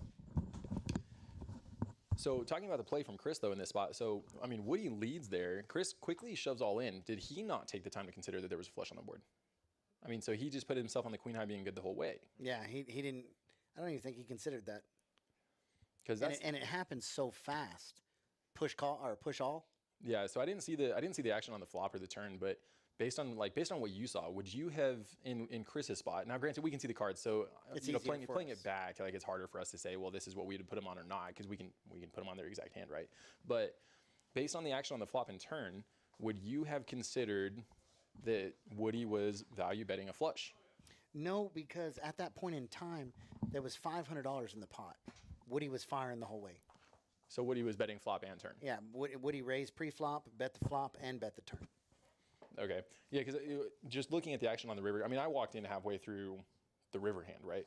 And you know, watching that, Woody leading into Chris when the flush hits the board. Curtis is playing. Yes, and Curtis likes to play. Curtis's VPIP is 77%. I'd take the over on that. Let's go with the over. Can we do a stat tracker? It's up there. It's 77%. Oh, that's not fair. I didn't see that we already had the stats on the board. He has played 8-6, raised every hand. 2 of them he bluffed all in on the river with 8 high and lost. Oh, so this is a 1-2 game. This is a 1-2 game. So this is a 1-2 in the pot. That right there was just approximately what? $1,300. Yeah, $1,300 for that pot. So $300 max buy-in. Stacks are 578, 494, 1287, 457, 292, 261, 376, 473, and 228. All right, Mr. Terry. So you're talking about fish hooks. So you like to call jacks fish hooks. Is that because whenever you make a queen high straight, you got a fish on? Yes. Is that what we're talking about? Yes. I mean, 'cause if that's the case, I like going fishing too. So we'll give pocket jacks around the table, and we'll just go see who wants to go to the river with it.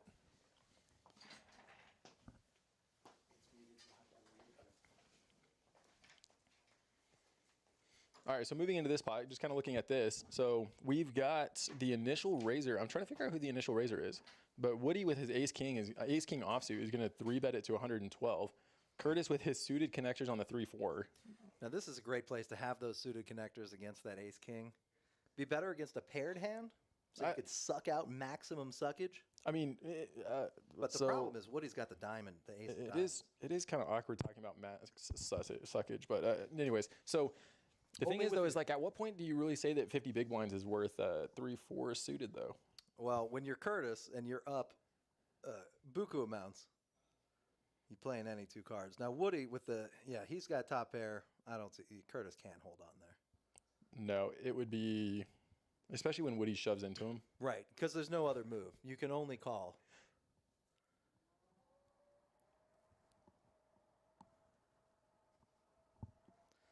And here we are, hand 28. 28. It's not a bad hand to wake up with ace king in that spot though, because he just lost a big one right before. So it does kind of appear like he's just maybe tilt betting, tilt raising, just kind of playing off of the emotional aggression at that point. But turns out that the 3-bet isolates, so he isolates Curtis, and which is exactly what you want. And then from there, you end up flopping top. Curtis can't continue. You shove. Right. I mean, you're not wasting any time kind of deciding your own action, right? So whenever you shove, all the options are taken away from you, puts all the pressure on the other person, right? And so Curtis ends up being in the spot where he calls it off or not. Unfortunately for Woody, Right. he has the hand he cannot call with. Right. Couldn't call at all without even a single piece of that flop. Technically a backdoor flush draw. True, You're but not going to call all you're that. calling someone else's stack off with backdoor 4 high. No way. And now we got, looks like the deck is kind of calming down, becoming a little more regular out here. Woody with the queen jack offsuit. Good squeeze spot. Just calls. And Tyler with the offsuit ace. Looking for four hearts on the board. I see a couple of black cards. All right, so 9-6-7 on the flop. I did see Gabriel pre-flop. Gabriel pre-flop has 9-8, so he's got the straight connector. So he right here is going to flop top pair open-ended, and he's going to catch the most on this flop with 38% chance to win. But Woody's looking pretty good too. He's got a lot of ways to improve. He's got the overcards, but does decide to get away from it. Now, Curtis, on the other hand, also has the open-ended. A 10 would be nasty. Oh, it's a 6. So that's not going to really help either of these players. It might just simply slow them down a second, but it's not really going to help either of them. A 10 would be nasty because then it gives Curtis the jack high straight. Right. So Gabriel's open-ended. It was actually only limited to the bottom side of that. But Oh, man, Curtis betting out, taking the pot.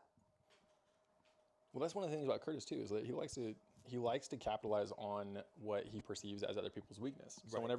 when he's under the gun right there, he checks. He wants to see the river card for free. When the person checks behind him, he knows, okay, they don't have anything either. Right. So when the river comes, if it's going to change the board to a small degree, then he's just going to capitalize on that and he's just going to fire. Yep. So put the pressure on you. If you don't have anything, or if you have a moderately strong hand, You can't call. no, it's gonna be hard to call. Yeah. So I mean, you're bluff calling in that spot. Once again, Gabriel was actually good with his pair of 9s. Curtis capitalized on that. Exactly. That check back on the turn gives Curtis the go ahead to fire a river. And that strong $100 sizing too. I mean, you putting up a lot of money on the line. Denying a lot of equity. And especially when it's an ace. I mean, so you bet flop, which is a 9 high flop. Right. Ace comes on the river. It's going to change a little bit from that. You know, so for the most part, ace is going to be better for you rather than the person who's calling you on the flop. Right. So yeah, it does, like you said, it does deny a lot of equity for Gabriel in that spot. And look at this Woody with the kings on the button too. Oh, this is a dream spot right here. You wake up with the kings on the button. Next to act raises it up. What is that, 50? 45? It looks like it might be 50. And so Woody actually, and the thing is, Woody's spot looks like a squeeze spot. He has a couple limpers in front of him for $2. So he raises to 15, wants to get a little bit of value in there. Man. So Woody raises to 15, gets 3-bet to 45 and under the gun. So he's not only going to have position, but at the same time, he has 2 callers behind him for 45. Curtis calls. Yeah, Woody's got an easy shove spot. Oh, man. Both players get out of there. And an uncontested pot of $529 technically with Woody's stack in there. Yeah, I just don't know about the 10x shove in that spot, though. I mean, you have $400 playable. You want a caller with the kings. You do want to isolate, right? So you do want to isolate, maybe against the initial raiser or the initial caller, but at the same time, the shove for $400 in a 1-2 game. That's you're a lot. looking at what is that? We're looking at approximately 200 bigs? 200 bigs. Yeah, we're just gonna shove 200 bigs. Just shoving 200 bigs. No big deal. That's how we do it, Kojak's, though. That is true. There is a lot of loose action around here. And It's it like- makes for great stream commentating. That's true. The initial raise, we're going to go with a 7x sizing. So Standard. 7x, So from 15 to 45, we're going to 3x that. Sure. Right? Okay, now we're just going to 10x pop. We're going to 10x. Yeah, just 10x pop. But with the kings in that spot, you see next to act, raise you. And then you see next to act there, flat call. You're thinking somebody's got something to call with. Somebody's got ace king, somebody's got ace queen, maybe ace jack suited. True. But for $400 pre? $400 pre. I don't know. Personally, I would like to look for a spot to isolate and then take it post flop. Now, I mean, granted, anything could change post flop. That's true. If Curtis calls, you know, Right. if he sizes his right to isolate Curtis and then there's an ace on the flop, then you're just like, that was pointless. So, you know, but then at the same time, you know, if it comes an 8 high board with Right. Curtis's ace 8 and Curtis thinks he's good, Right. now you have a chance to play post flop for more value. Exactly. But, you know, that's just my personal opinion. Maybe it'd be interesting to see what everyone on the commentary or on the live stream Yeah, thinks. let us know what you would do. King's on the button. You raise it up, followed by a re-raise next to act in the small blind and a flat call in the big blind. What would you do there? Do you choose a different sizing to try to isolate, or do you just go all in and try to take it down as it is? So feel free to chime in. I will take it easy on you with your commentary and kind of calling you out on that. But Take it it would easy be interesting to see what y'all would do in that spot. And look at this spot right here. Deuces for Tyler against Woody's sevens. The board is only 8 high, but there are 2 8s on board. And Woody does lead it out. And Tyler just doesn't want to believe him. Tyler- So Woody leads for 50. Tyler just refusing to believe him with the under pair to the board. Right? Now, Woody, I would estimate, is making a bluff bet here. He's bluffing with technically the best hand. And so Tyler's right to pick up on that and call because Woody is bluffing. But he's doing it with the best hand. Takes it down this time. I'm not gonna lie, unless the board is very favorable for me on pocket deuces. Get out of there. Get out of there. I will say though that with the action that we have at Kojak's, I mean, it is definitely fun to play them. I played in a tournament yesterday and had pocket deuces, and you know, so I call it moderate raise pre-flop, and flop comes ace 3 5 rainbow, and so I'm just like, oh, if I just hit a 4, Yeah. super disguised, right? Sure. And so, sure enough, when it checks through on the flop, turns a 4. I lead out, making it look like it's more of a bluff bet, and get snap jammed on. Snap jammed. So, I mean, it's just our players do like to take aggressive lines against boards like that just because they want to represent the hand that you're holding, which makes it very nice. You know, Right, when someone else tries to represent my hand, I appreciate it. Oh, yeah. Until later on in the tournament when I represent someone else's hand, they have that hand and I say, good luck in the tournament. You know, that wasn't as fun. That is rough. Yeah, I think my favorite moment of that exact example, on the river, I got bet into, so I min raised, and the guy put some chips together and then put them out, and I thought he called, so I said good call, and then the dealer says raise, and I was like, oh no. That's whenever you say, I was repping the nut flush, Fold. and he had the nut flush. So, all right, so let's see if anyone flopped anything on this hand. So we have queen, jack of spades, and the deuce of clubs. The only- Gabriel's got that gut shot. So does Kenneth. Same gut shot, actually. But Gabriel's to a higher straight. And Tyler holding the 10. That keystone 10. Yeah, he's kind of holding a key card for both of those players. Mm-hmm.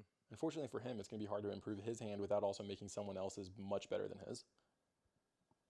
And this is what we call blockers, I believe. Ooh, there's the king. It's also the king of spades, though, so Oh, it's another jack. On the river. no one makes a flush. Gabriel does have the best hand with kings and jacks. Mm-hmm. However, he's just going to bet, and it's going to quickly get taken down. No one else has anything to even contend with. $50 pot. Maybe the smallest pot we've seen. Almost by an order of magnitude. So far, most of these pots are $200, $300, $400. Stop me. $500, $600. Well, we just saw a $1,300 one not too long ago that Chris took down. That was the one where him and Woody went at it, where Chris makes the queen high straight. Mm-hmm.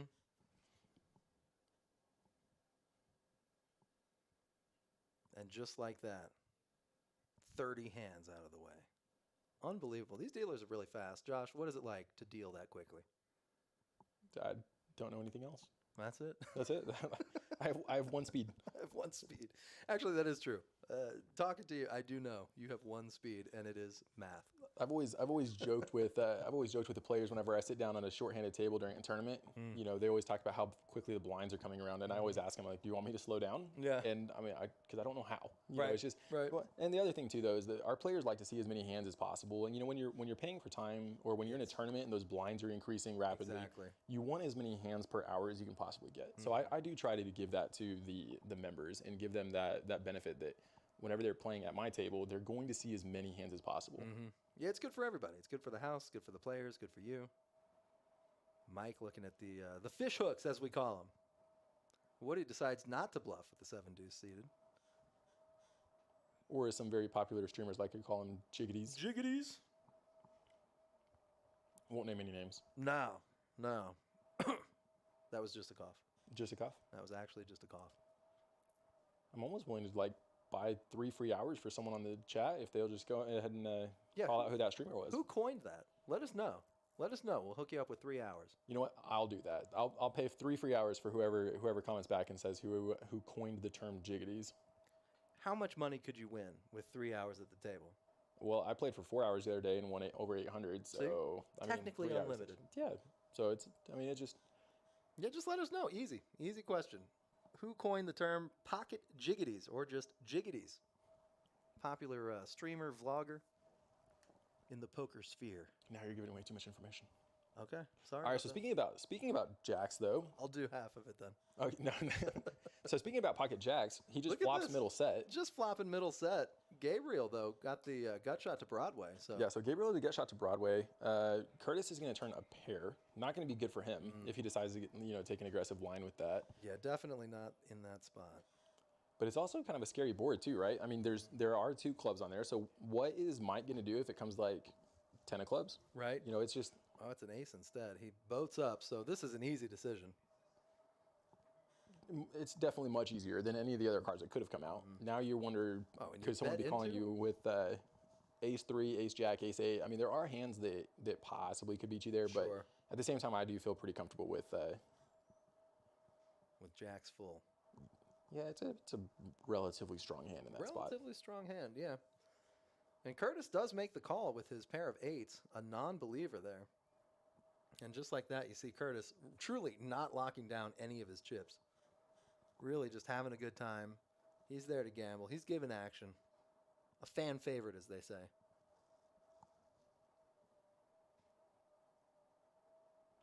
Well, it does look like there's a lot of interesting action on this table.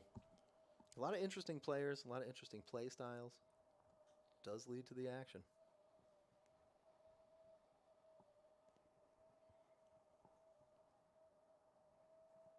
I just want to know what's on the TV that he's so interested in. I think it's basketball. You think it's basketball? What's the over-under on basketball? Depends who's playing tonight. Okay. I don't know Because anything about it. if it's a good game going on, then I would say that you're probably right. It's either you know what? It's either basketball or hockey. Hockey. So Hockey's going on. if you're taking basketball, I'll take every other sport than basketball. 'Cause That sounds fair to me. You were pretty confident that it was basketball, so think I'll it's take basketball. every other sport. All right. Well, then we'll Let's see. get It's, some feedback here in just 2 seconds. it's not March anymore, so it's not March Madness. No, but it is the NBA. Lakers. It is the NBA playoffs. Hey. Thanks, Zach, for writing us in. So I guess you owe me $300 was the bet. No, it's the question. Thank you, Zach. Zach, before you get too out of line here. So the bet was what was on that TV. That TV is basketball, 100%. So we asked if there was a game tonight, which Yeah. Mr. Terry did chime in. Right. Now we also did not solidify a value or a monetary amount. I will I made clarify it that 300 after the fact. after the fact. Yeah, It's always so it is 300. you It's know, there. if poker was that easy, we'd just bet after we showed the cards, After right? we So showed like the after I show the winning hand, I'll be like, the bet was actually 1,000. Oh, and we actually said run it 4 times. Thank you for the clarification there, Mr. Terry. I do appreciate it. Yeah, So does we appreciate it. so does my bank account. Come on, you were up at 800 the other day. Just give me a cool. Well, shot of that. I'd prefer to still be up 800. That's true. That's true. That's a good fair. point. That's That's a pretty good fair. point. Angelo taking it down right on the flop with that ace king.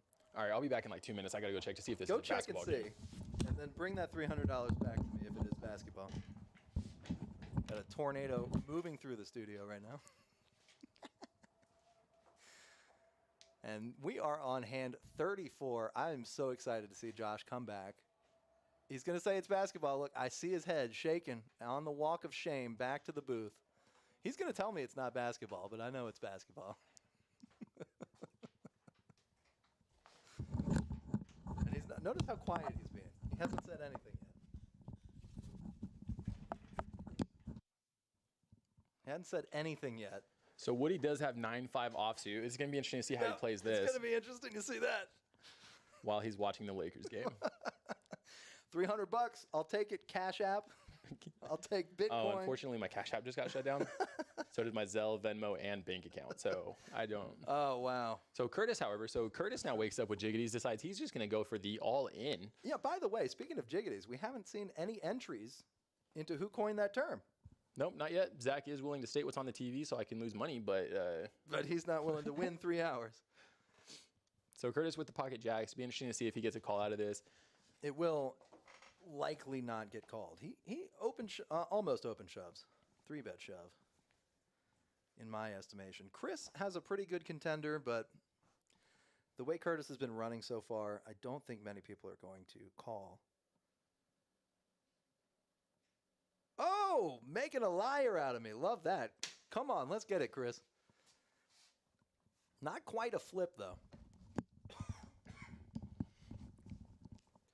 Not quite a flip. Chris is a dog in this, but he's still got a decent amount of equity. Yeah, so pre-flop, we are still looking at a 68-32. You know, Chris just willing to put some money out there. Oh. Flops top set. Oh, man, disgusting. And the 10 on the turn is like twisting the knife.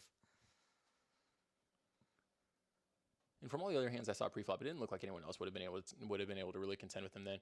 I'll tip you extra next time, Josh. I do appreciate that, Zach. I'm very fortunate that we didn't put a monetary value on that. So I will use this as a valuable lesson whenever you are making proposition bets with those other people, that before you send them out to verify. Those other people. Well, I'm talking myself included. Okay. You know, so you are the winner here. However, you did not put a monetary value on it. Yeah, that's why it's $300. Obviously, it's the standard bet. But it has been fun on the stream. I do need to go push though. There's this thing called dealing that I have to do. So you might see me on the stream here in a minute. You know, if we didn't have dealers, we wouldn't have a game. You guys are the true heroes of poker. See, I've always been telling the other people that. That's true. It's nice that someone else sees that as True. well. So, all right. Well, enjoy your time back here. Yes, sir. And I'll be out on the felt, and hope to see y'all up here. Lots of good action, and then here in a minute, you'll hear me talking about our tournaments that we have coming up. Yeah. Here at the end of May. I mean, we do have a lot of really good tournaments coming up. Going on. So enjoy your time back here, and when I come back on break, I will be talking about this tournament series because there are quite a few that I noticed that I'm personally pretty excited about. So we'll kind of share that with some of y'all as well. Love it. Well, thanks, Josh, for coming on by. And just like that, we are into a huge hand again. We got Woody's King 10 against Gabe's King Jack with a King High board on the flop here. King Queen 9, that flop. Woody looking good. Woody looking real good right now. But it looks like Gabe's King Jack is looking just that much better. It's got the same type of straight draw. Just a slightly better kicker. 58% equity to show for it. Mike likely to get out of there, Mike Honcho.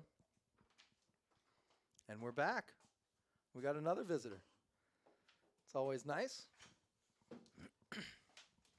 A deuce on the turn doesn't change literally anything. We are still outkicked and blasted. I was going to say blasted, but I don't think that means anything. No, but No. you doesn't mean you can't make it something.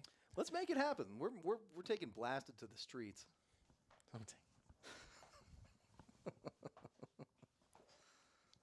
And Gabe just slightly outkicks Woody. And you can't even really be mad about that. I mean, you can, but not in this case. It's all smiles here.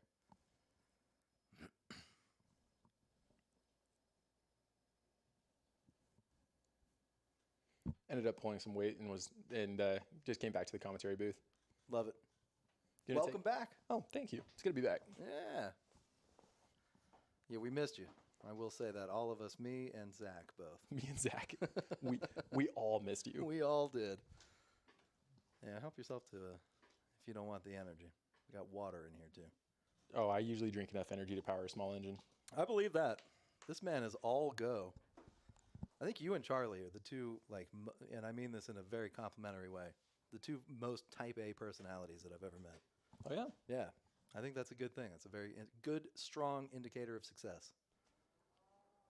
Me, I'm type C. I'm that new USB coming out. So Curtis likes his ace-9 offsuit, decides he's going to raise it to 15. Curtis likes his cards, just any of them. I think Curtis likes poker. He I think, does. I think he just likes playing. Curtis is excellent to sit at the table against. He is just great for the game. He is an excellent player. He also has a really good personality too. So Yeah. I mean, I've dealt to Curtis for a while now, and Curtis is always energetic. He's always happy. Just you know, having fun. he just wants to enjoy his time. Yeah. And so I got a very brief glimpse of the flop, but it does Ace look like high. it comes at ace-7-7 on the flop. Ace high. Curtis flopping top pair. And we are catching up with the graphics. Scott kicking himself, though. Could have had that 7-3. So with his top pair, though, it does look like Mike Honcho over here, though, he does flop top pair as well. Slightly better kicker. Mm-hmm. Yeah, and this is not a great situation for Curtis. I don't see him going anywhere, especially with the paired flop. Ooh, a 6 on the turn. Doesn't change anything. With two colors behind him, though, on the flop bet, he is going to slow down a little bit. He is just going to kind of... And that king gives Angelo a little hope after it goes check, check, check on the turn. So, unfortunately, it gives Angelo a little hope. He might be able to find a call now since it went check, check on the turn. Also easy to find a fold because they did bet the flop, so maybe they are betting their ace. Now, it does give Curtis the most hope, though, because if he ends up calling or getting a caller, it's just going to be a chop between him and Mike over here, because they're both going to have that two pair with the king kicker. So... hopefully Angelo can find a fold here. The king does improve his hand, however, still not in the best position that he would want to be in. If Travis finds a call, then it's just going to be him and Curtis chopping at this point. And sure enough, he finds a call. He does. Shows that they have the same hand, and they're both getting value from this. Yep. A small $24, but hey, that's 12 big blinds. Yeah, I really would have loved to see raise from Mike in that spot, Mike Honcho. On the button, you got way more sevens than anybody else in that hand in your range. And so it would have been a great bluff spot to get off of a chop. Have you played at Kojak's before? I have not. Okay, you're getting called. Yeah, that's true. But with both players having an is ace, true. if you squeeze on the button, they're gonna pay to see it. They're That gonna is pay to true. see your 7, and you lose maximum value. I've So- done that too. I pulled out a green chip and I said, you know what? This thing's been burning a hole in my stack. I called just to see what you got. Yeah, so there's this word that people like to use. It's called bluff. What does that mean? Don't do it at Kojak's. Okay. Yeah, I mean it's just what you start to bluff at Kojak's and you just lose max. Yeah, you instantly give your stack away. There it goes. See you later. It's like a magic trick. It's like now you see it, now you don't. to your money. Angelo with the suited queen. He's gonna make it a call. $2. Who cares? I mean that's almost a Bang energy drink. Almost. And we do have drinks here, don't we? We have those Bang energy drinks in the vending machine. Unfortunately, we don't. Not anymore. Okay. We used to, but we don't anymore. Bang. They'd make a lot of money off of me if they did. Yeah, you got to stay hyped. You got to stay energized. So we actually have quite a few hands that made it to this flop. I mean, we have everything from Jack Deuce offsuit to the Queen 8 suited. And Curtis with the dummy end of the straight already. So yeah, Curtis is obviously up front with his made hand of a straight. Not many other hands out there. Mike has the gut shot to the 10 high. Mm-hmm. Tyler very, very disciplinedly folds his Jack Deuce suited, Oh, which he would have improved to 2 pairs. So he's Would've- probably kicking himself right now, thinking that he might have been good here, but he just loses to Curtis. he who saved a makes lot that of straight. money. Mm-hmm. And Curtis with the dummy end can't feel too comfortable about it, but then again, it is Curtis, so he is going to bet. I'd actually feel pretty comfortable with the way it's gone. Whenever Check him he's down. That's true. Well, when he's betting, no one's really taking an aggressive lead over him. If someone had a 9-10 in that spot, at some point they're going to try to get more value off of it. In my personal opinion, knowing that Curtis will call. Right. Or if Curtis has the hand that they put him on, which is the 4-5, you know, Curtis will call with his straight. That's a made hand. And so if someone has the 9-10, 9-5, they might check, call, flop, but on the turn they're going to want more value. And if they put him on 4-5, then there's more value that could possibly be had in that spot. And so, you know, Hear from them, as they say. yes, I would have heard from them by that point. Right. You know, if I make it to the river, I'm pretty sure that I'm going to end up being good. The only person that really seems to be putting any thought into it is going to be Woody. He probably does this whole "if I fold, will you show me" thing. Yeah. He really does look like he's struggling with it. Curtis with the peak, the peak bluff. So Curtis kind of pulling off some little Hollywood action right now. You know, he can tell that Woody's not wanting to believe him. Oh man! And let's see if he shows. Does he show? Ooh. Face down in the muck. Ah, face up at the last second. That's what we call a muck fake. We do. All of us. I'd really be curious to see who your definition of all would be. I got 10 people living in my head. Okay, yep, that would checks out. Storyline at this point now checks out. It tracks. It tracks.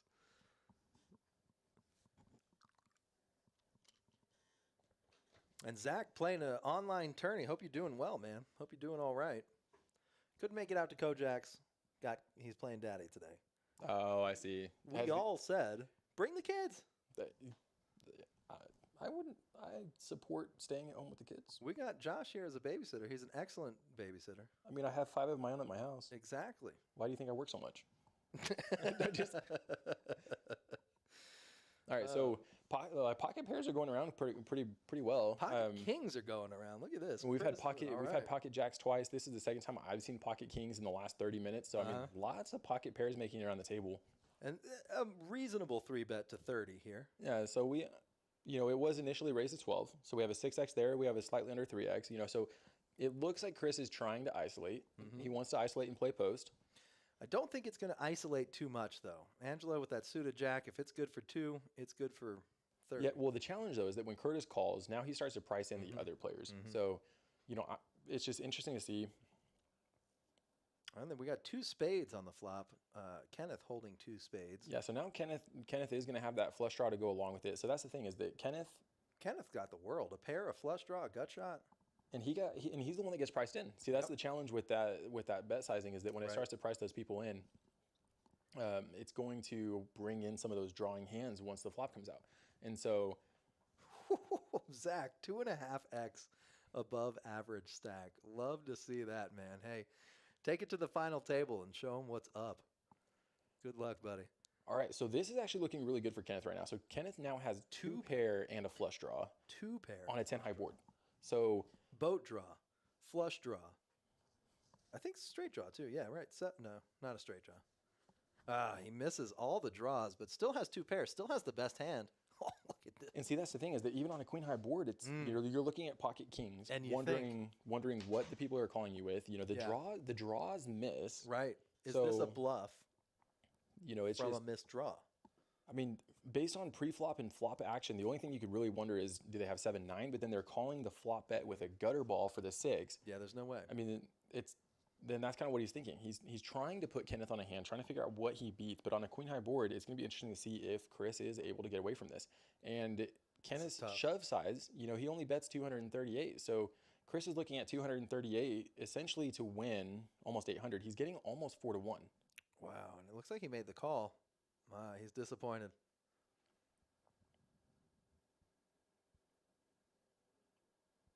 Yeah, I'm still trying to see because I didn't see Chris put anything forward yet.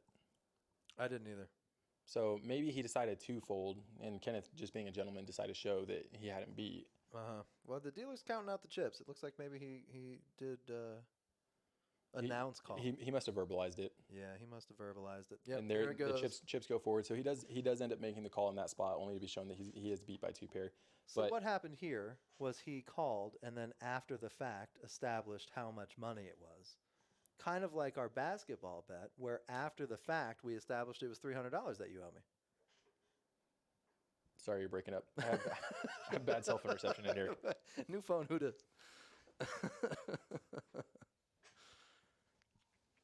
But you're right about the pot odds. You know, you're getting I mean, so it was a almost great it was price it was- for an overpair.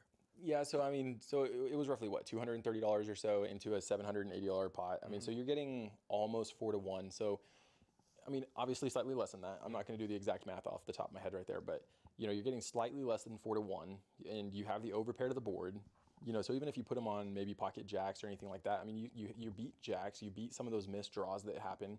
You have someone that, you know, just check calls through the river and then leads into you on the river. You're wondering if they possibly missed a draw themselves. The flush missed. So if you have them calling on a flush draw, you know, there's all sorts of things. Which sure enough, he was on the flush draw, but at the same time, he also made 2 pairs. So he had that made a hand. So Pair and a flush draw on the flop. Very, very strong hand to continue with. And that's why. That's exactly why. Mike Honcho, 8-4 suited, not in his chair. Let's see if it auto folds. Oh, he's going to be mad when he watches this. To let a hand like that go. Ah.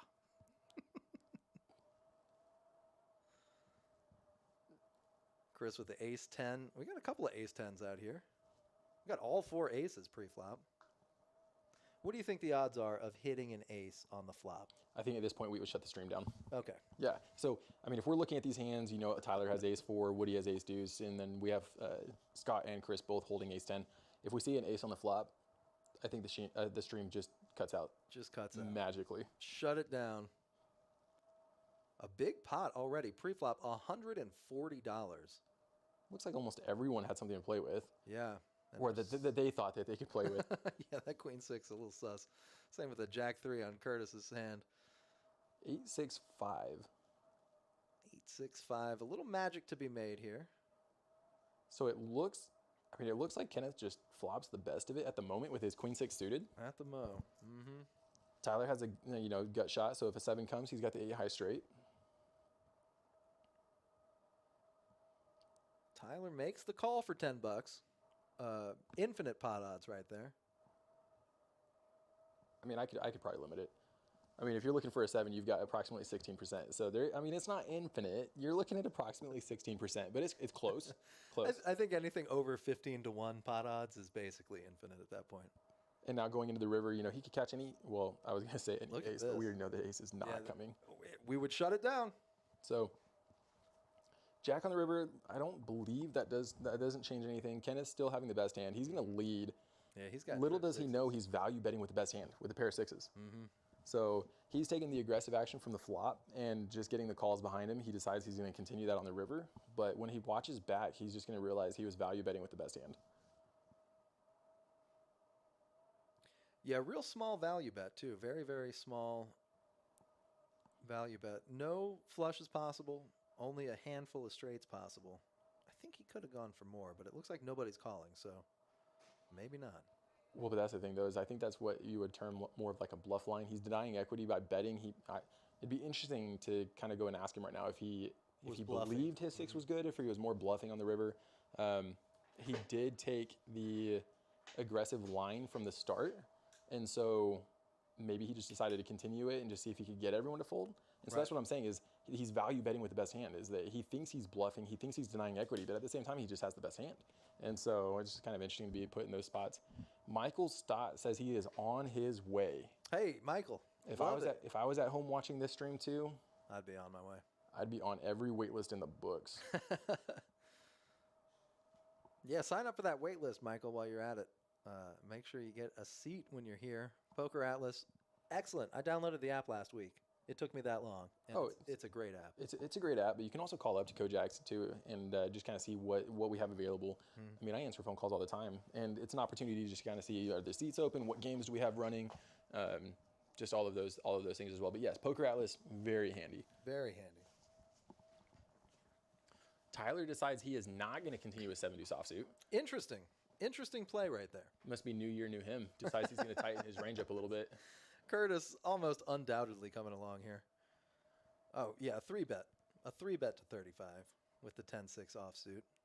Well, he decides to 3-bet Woody's pocket 8. So, I mean, it's just Woody raises to 15 with pocket 8s. Curtis decides he wants to play for just a little bit more.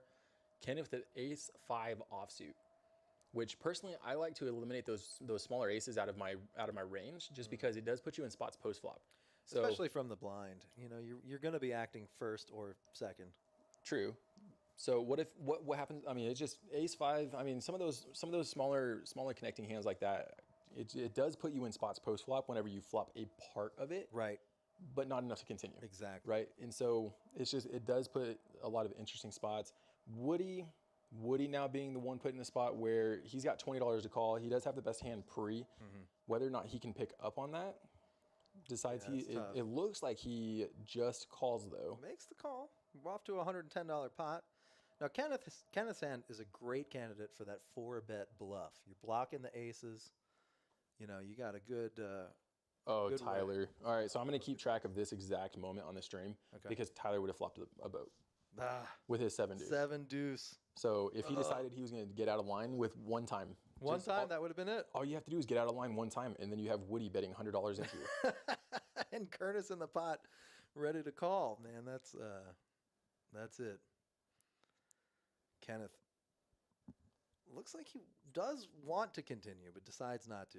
No, he folded pretty quickly. Pow. 40 hands we've been through. It just feels like time is flying right now. We're having a good time. out here. Sometimes all you have to do is get out of line one time. That's it. I get out of line all the time. This is true. Yeah. I've dealt to you a couple times. Yeah, you have. But yeah, that would have been a pretty gross spot, you know, because what he's looking at is overpair to the board. Now Right. the only way that board gets even worse is if Tyler did decide he was going to get out of line there and then an 8 comes. Mm-hmm. You know, because he flops a boat. Right. And then Seven's full. He flops. Yeah, so he And then an flops 8. sevens full, and then if an 8 comes on either the turn or the river, then that's just gross. You know, because you decide you're getting out of line. You flop a boat with 7 deuce, you're never folding. Never. I mean, no matter what comes, Never folding. you're never folding. And so it would have been extremely gross if an 8 ends up coming. But you know, it makes it more fun. That's the game, everybody. That's poker. You never know. You never know what's going to happen. Well, you know, you never know what cards are going to come off. You know that you're going to get 2 cards. You know that you're going to play a pot sooner or later.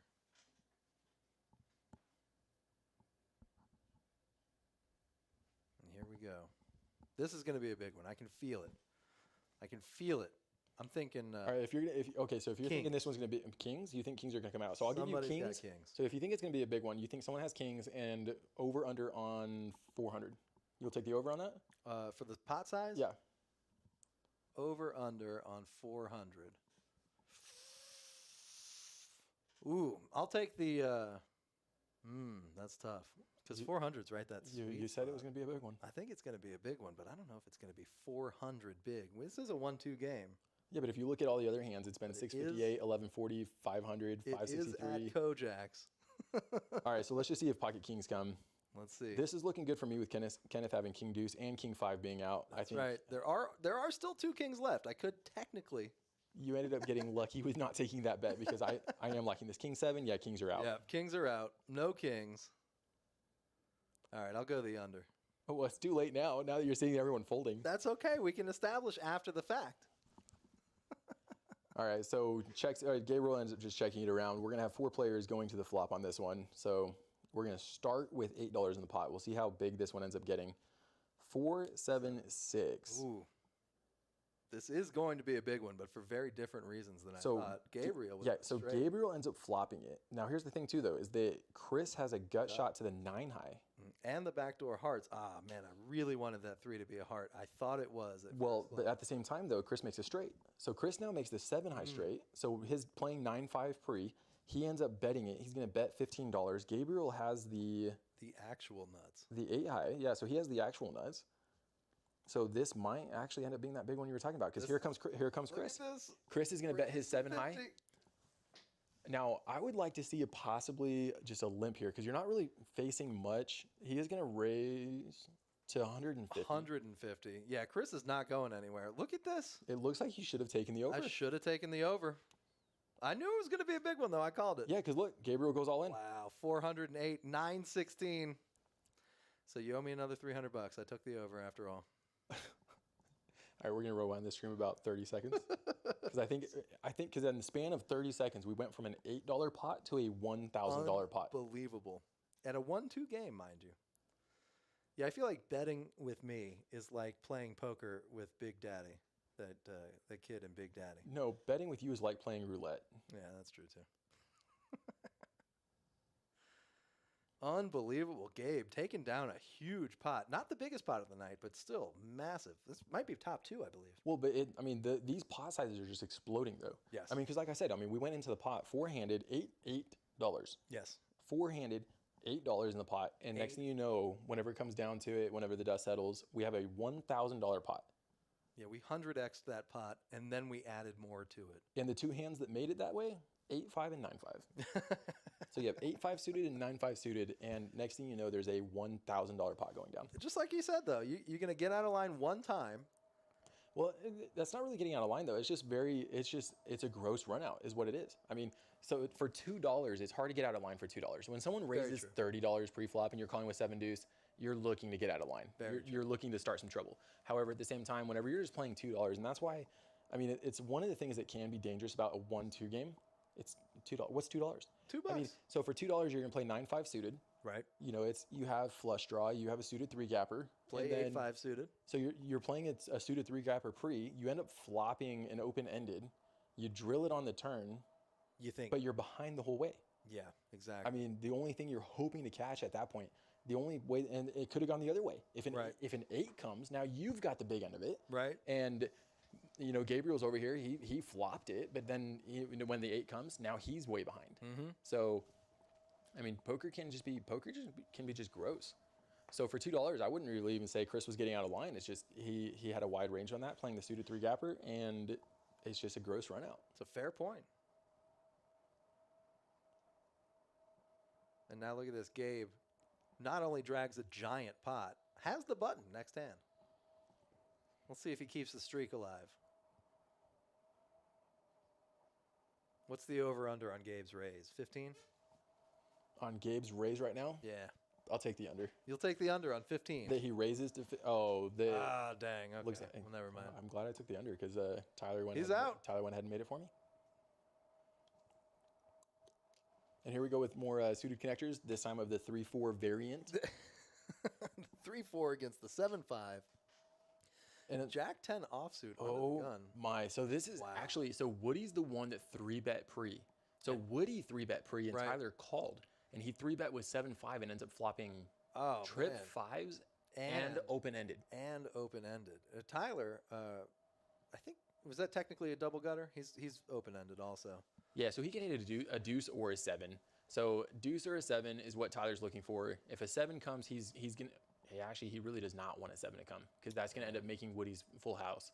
So he thinks he's playing the double gutted, but he's only playing. It's a 4. Woody improves. Straight to the 7 right there. Yeah, so the 4 is actually taking the straight to the 8. You know, because Woody was open ended, so the 4 gives him the straight to the 8. Tyler improves a 2 pair. However, he's got the underboard kicker. Mm-hmm. So he's not going to be calling just about anything. You know, it's the whole board beats him. Mm-hmm. Yeah, when you're playing the board, I learned this today. It's a good time to bluff. Do you know the next time you'll be playing? I'd like to schedule off. Let's do it after the stream, man. After the stream? Let's go sit down. I might see if I could pull that off. All right. I brought a couple of bucks with me. Yeah, by the way, nobody has commented who popularized jiggities. Get a couple of free hours and play against me and Josh over here.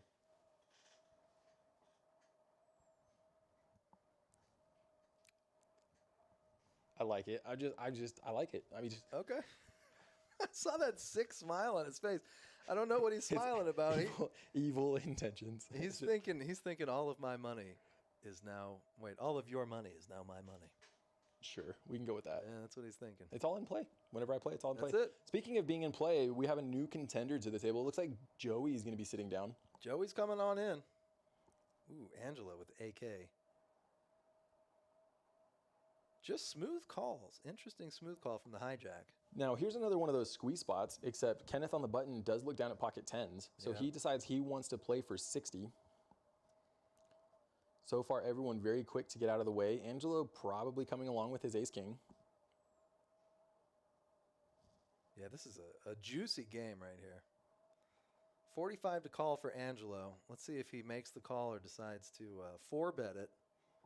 I'm thinking he's probably, he just called. Yeah, pre-flop, I'm just calling. I'd like to see what it is and then play post with it, because there's so many hands that you'll connect with, depending on what you're going up against. Low cards. Good flop for 10s. It is a good flop for 10s. With ace king, you're looking at 2 overs post, and so if they're raising pre, continuing on an 8-high board, you'd probably put them in the 10s through queen's range because you're blocking the aces and kings. It's just whether or not you're willing to call and go through that. Right. If you think you have all your aces and kings in play, you have roughly 6 outs, and so at best you're going to have approximately 12 to 15%. So it just depends on whether or not that bet post flop is going to be enough to keep you in and keep you priced into that or not. Now the way that he did play the ace king reminded me of like a small pocket pair, like 6s or 8s. You think he would have gotten away with a bluff there against the pocket 10s? I think it depends. I've dealt and played with Kenneth for a while now. He's been around since I've been here, and so roughly 4 to 5 years. Kenneth, he's generally pretty good about working his way around the line, and so determining whether or not your story is going to add up makes sense. I've seen him make really good calls in certain spots, and then I've seen him make pretty good folds with pretty strong hands. So it's a coin flip there on whether or not the bluff would have worked, because Kenneth has that ability to kind of detect that bluff line. Mm-hmm. Very interesting. Joey trying to figure out which box is his. Just swipe them on both when in doubt.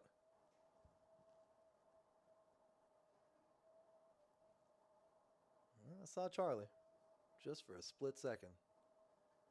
That man is a blur. Tyler with the queen 10 under the gun. Making a call. Making a call.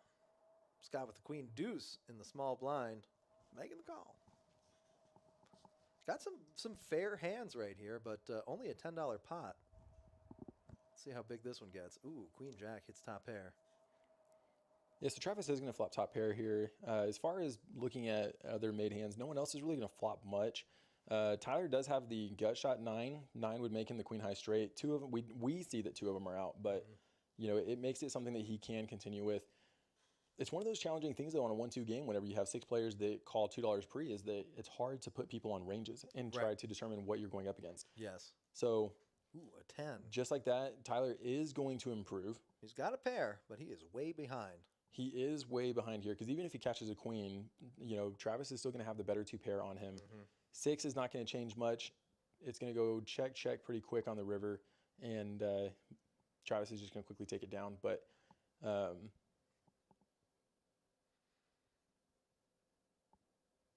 right, looks like I'm paying for Gabriel to have for 3 free hours. Hey, good job, Gabe. I'm pretty sure that's the guy playing the stream too, isn't it? I think so. I think he must be watching us. See, we thought all this time we were watching them. But they're watching us. They're watching us. There's no privacy anymore. I know. We thought we were looking at the animals in the zoo. All right, so Gabriel, you are correct. As far as the popular streamer and vlogger who made it, who coined that term, is to the best of our knowledge, unless he is stealing proprietary information from other vloggers and streamers out in the universe. No, I really think Brad Owen. It is Brad Owens. I really think he invented that. Now, granted, he's the popular streamer who made it popular, but he didn't pick up jiggities until he was playing internationally. He was playing internationally, and that's what they called pocket jacks wherever he was playing at the time. Is that true? I don't. According to the vlog that I watched. Interesting. So he said that he was playing, and he was playing internationally, and they called it jiggities. However, he is the popular vlogger who... We said popularized. Then that's what we were talking about. Yep. So that is the correct answer to the question. So good job. Gabriel, I will be buying you 3 free hours. Good job. We call him Good Job Gabe. Good job, Gabe. Couple of aces out here. Angela with the ace 9 for $2. Mike Honcho with the ace 6, also known as Travis. I'll be honest, I've played against Travis a couple times now, and when I saw his name, Mike Honcho, on there, I thought, oh my God, I've been calling this guy the wrong name this entire time. I felt really bad. But I'm not that wrong. Did you? Did you feel bad? I did. I have a heart. All right, so we are going against ace-6 suited versus king-queen offsuit. Classic race. Not so classic. Nor is it a race. Yeah, it looks like Tyler was able to get him off of it pre-flop. So whatever Travis was willing to put in the pot, he decided that he had enough. Didn't want to continue. Did not want to play post-flop against Tyler heads up. Yeah, that ace-6 really just a bad gets you into bad spots there. Yeah, we had just kind of talked about that because I mean, if you think about it, you have ace-6. Tyler is willing to re-raise you, play for more. Yeah. If you put him on an ace, now if you put him on an ace, Right. his kicker is probably going to be better. So even if you flop an ace, how do you continue there? If you put him on an ace with a better kicker pre, Or if you put him on a weaker ace, now he's got wheel draws that you don't have. You know. I mean, so So you're really only drawing to the flush with the ace-6 suited. And what are the odds of you getting a flush on a run out? a lot of that just depends on your tolerance and risk. Like if you're willing to take on more risk pre and willing to take it post, I mean, it's just how much risk you're willing to take on pre, in my opinion. Granted, that's not a widely popular opinion. So, I mean, don't quote Wonder me on why that is. I don't know. Wrong? Yeah, it's not that it's wrong. Okay. Opinions are opinions. We're all allowed to have one. Yeah, that's true. All right, speaking about being willing to pay for more, let's see what Tyler ends up doing. So Tyler calls the 24 is what it looks like. Mm-hmm.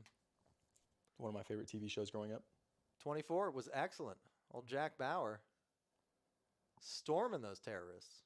President Palmer, maybe one of the best presidents that I've seen on TV. Yeah, here we go. The ace-queen versus the ace-7 is what it's shaping up to be with a lot of riffraff in the middle. Okay, maybe not a lot. Just Yeah, I was going to say, king it looks eight. like all those middling cards are willing to get out of the way. Yeah, just king 8, pretty much. Ace-queen versus ace-7. It's going to come king 7 on the flop. That's exactly what it's going to be. Actually, I'm willing to bet that it's not. 7-7 deuce. We've already seen that one. I know. Wonder if anyone's told Tyler about that yet. Tyler. That's okay, buddy. You'll get them next time you have 7 deuce. Oh, there is a 7 on there, as well as a 10 and a 9. So no one's really going to have heart draws. Even if it comes running hearts, it's just going to be gross because we have the ace high versus the king high hearts on the back door. But as far as what we're looking at on this, Tyler is going to take the initial lead with the... Angelo's going all in here. I mean, yeah, so Tyler does take the initial lead with a pair of 7s. Angelo, though, he's open-ended with the backdoor hearts. Right. So he's looking for any 6, any jack, and then also pretty much any heart in order to give him additional equity for the river. Mm-hmm.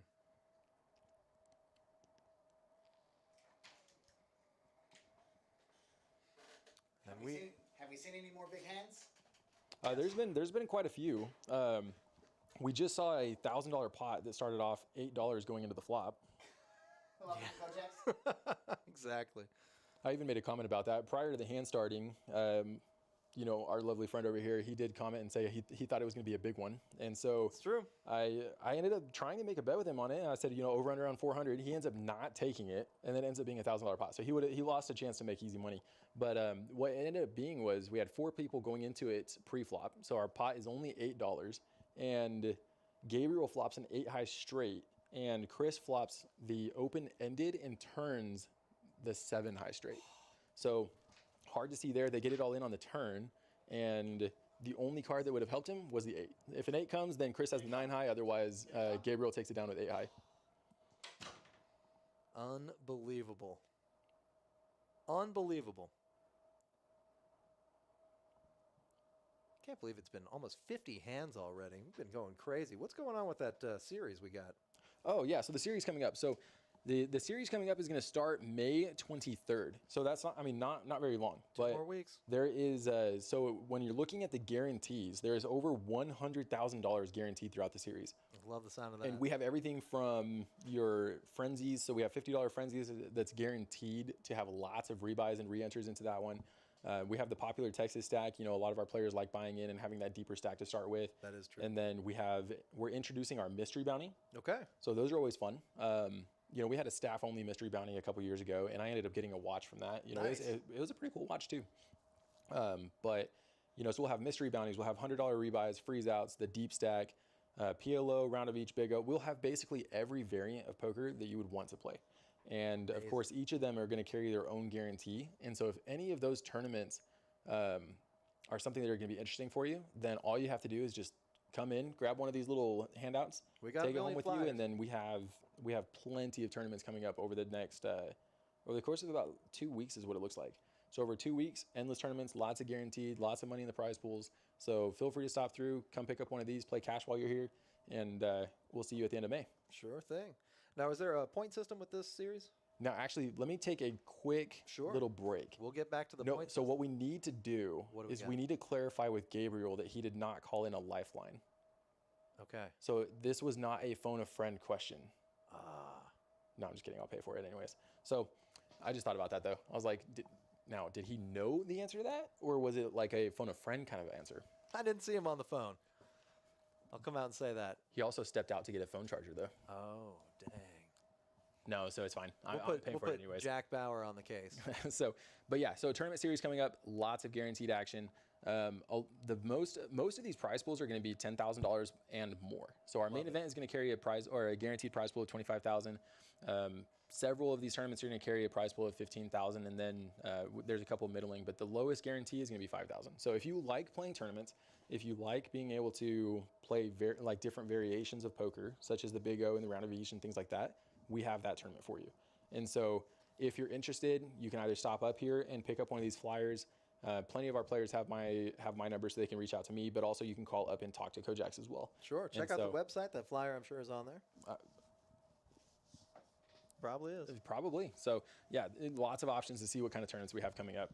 See, excellent, and a lot of money up top. So you're gonna want that. Oh, look at Gabe. I spy you spying us. Yeah, we see Spying you watching us. You ever wonder what side of the glass you're on in the mirror? Yeah, it's You know? There he is. Reading the comments. Hey, Gabe, thanks for watching. Thanks for commenting. Glad you took down the 3 hours. I will need to get those paid for at some point. At some point. That's true. You didn't say when you'd give him the 3 Oh, hours. he'll get them today.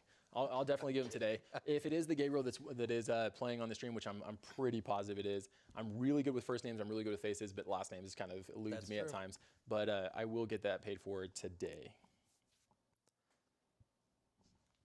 And here we go. Gabriel, speaking of which, picks up the 10-8 in the small blind. Gonna make the call. Is that right? He can already call? Can't be. It's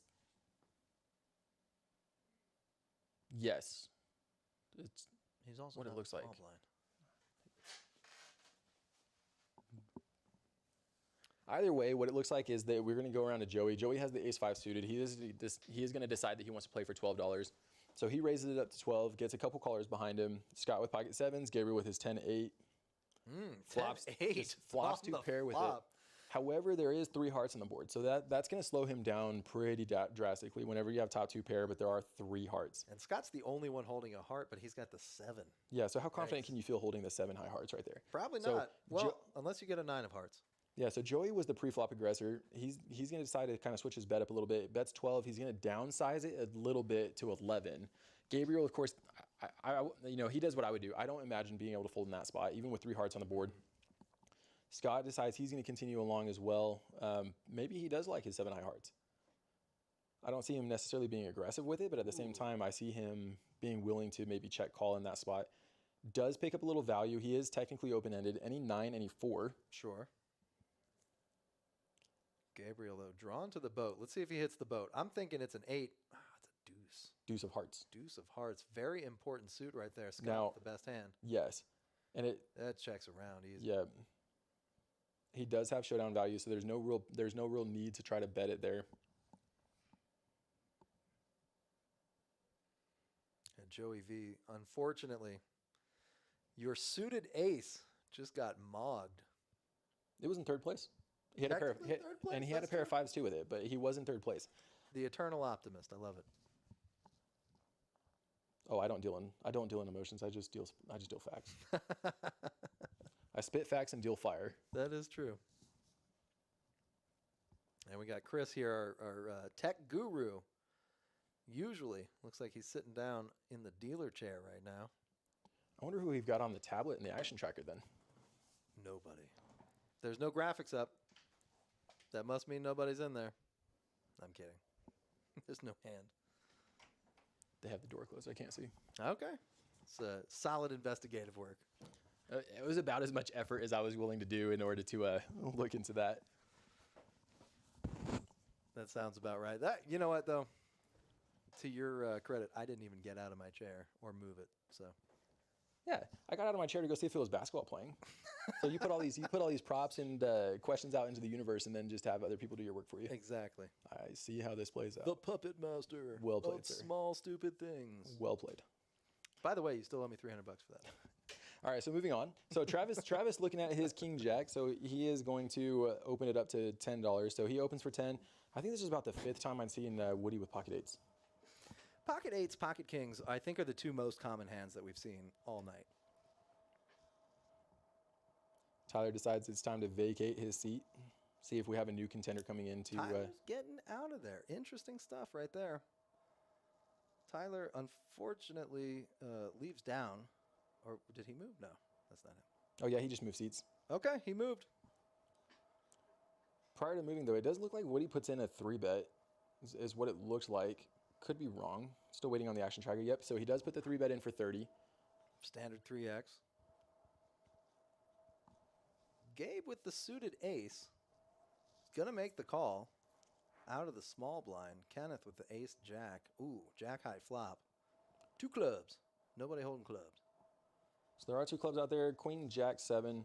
No one is holding a queen. So right now, Mike and as soon as it switches back over to it. So it looks like Mike and Kenneth are going to flop the most of it.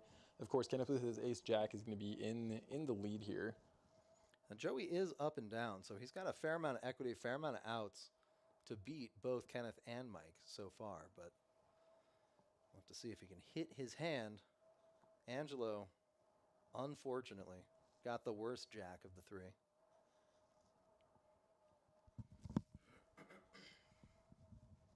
Yeah, it's going to be interesting to see if he can get away from this. I mean, it was checked through on the flop. Joey's going to continue along.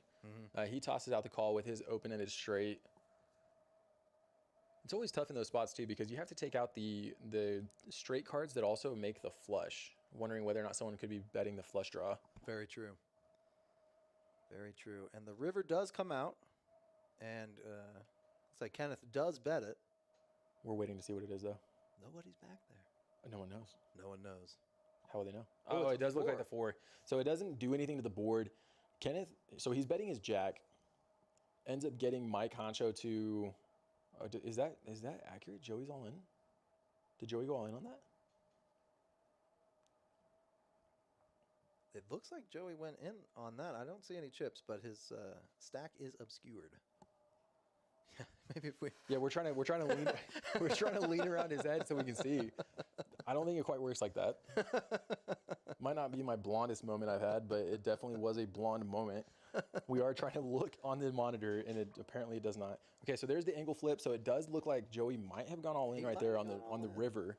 Decides to turn his missed open-ended into a bluff. Unfortunately, there were people with jacks that decided they wanted a call to see. Yeah, it was a good, was definitely a good play. But like you said, at Kojak's, you get called when you bluff. I'm telling you, I don't know if that word should be in our vocabulary here at Kojak's. I don't know. I've heard it works other places. I've heard too. I haven't, I haven't gotten a bluff through in about 15 years. All I'm saying is I deal a lot of hands, and it's pretty hard to. It's not very often that you see a bluff line actually take work at Kojak's at least.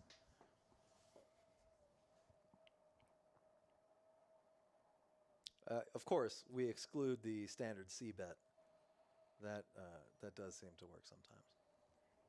Feel free to C bet when you're out here. Not going to say it works for me, because it doesn't. Go ahead and call me if I bet on the river, please. I plan to. And Woody raising it up with the ace-10 offsuit. Love to see it. Joey lets his cards go with his new stack. Look at this kings for Gabe. Yeah, I was actually interested to see what the aggression frequency was, and so I'll be looking at this here in a second because we do look like we do have a decent sized pot brewing. Because Woody here raises it at 15 pre. Gabriel is going to 3-bet it to 50. Quick folds around the table, of course. No one wanting to continue with the dirty diaper. 3 deuce offsuit. You know, it's just not one of those things. You don't want that. Angelo has the suited connectors. We've seen a lot of people playing those suited connectors on this stream so far. So Angelo might be coming along, especially if he gets priced in by Woody here. You know, the 3-bet to 50. Woody liked it. Woody liked it enough to be the initial raiser. Right. So we'll see if he's going to continue with it or not. Tough to let it go if you're the initial raiser. Decides not to, and then it makes an easier decision for Angelo, because at that point, if Woody calls, now it's only 35 more. He's winning, he's going up against over $100 in the pot. So he's getting priced in at that point. He does have value in calling, but once Woody folds, it's easier to find a fold with the suited 4-5. That 4-5, great candidate to suck out on kings with, though. If you do decide to continue, you can hit it or quit it on the flop right there. But out of position, not the best. What is this? No, I'm just watching. Yeah. Okay. All right, so aggression frequency. So pre-flop aggression frequency, it actually looks like, yeah, so Joey just sat down, so we don't have a lot of data that we can pull from, because technically Joey's in the lead right now with 53% aggression frequency. However, he just sat down, so there's not a lot of hands that we can correlate that data with. But whenever you're looking at people who have been playing for a substantial amount of time, it does look like Woody's in the lead with 50% aggression frequency, and the next place is only in 34%. So he is taking a 16-point lead on the pre-flop aggression frequency. And of course, right as we say that, he folds pre. But, it is an interesting stat to be able to watch. And now Woody's VPIP also matches his aggression factor at 50% also. A couple other players right around that mark. We've got Tyler at 50% also, Scott at 45. So a lot of loose play right now. Angelo at 55% also. A lot of loose play. Not this time, though. Look at this. Almost a walk. What is that? Well, so what it looked like was that it looks like Queen Jack raised and no one was willing to call. I mean, we had King 9. We had very marginal hands that decided just to let it go and move on to the next hand. Nobody willing to call.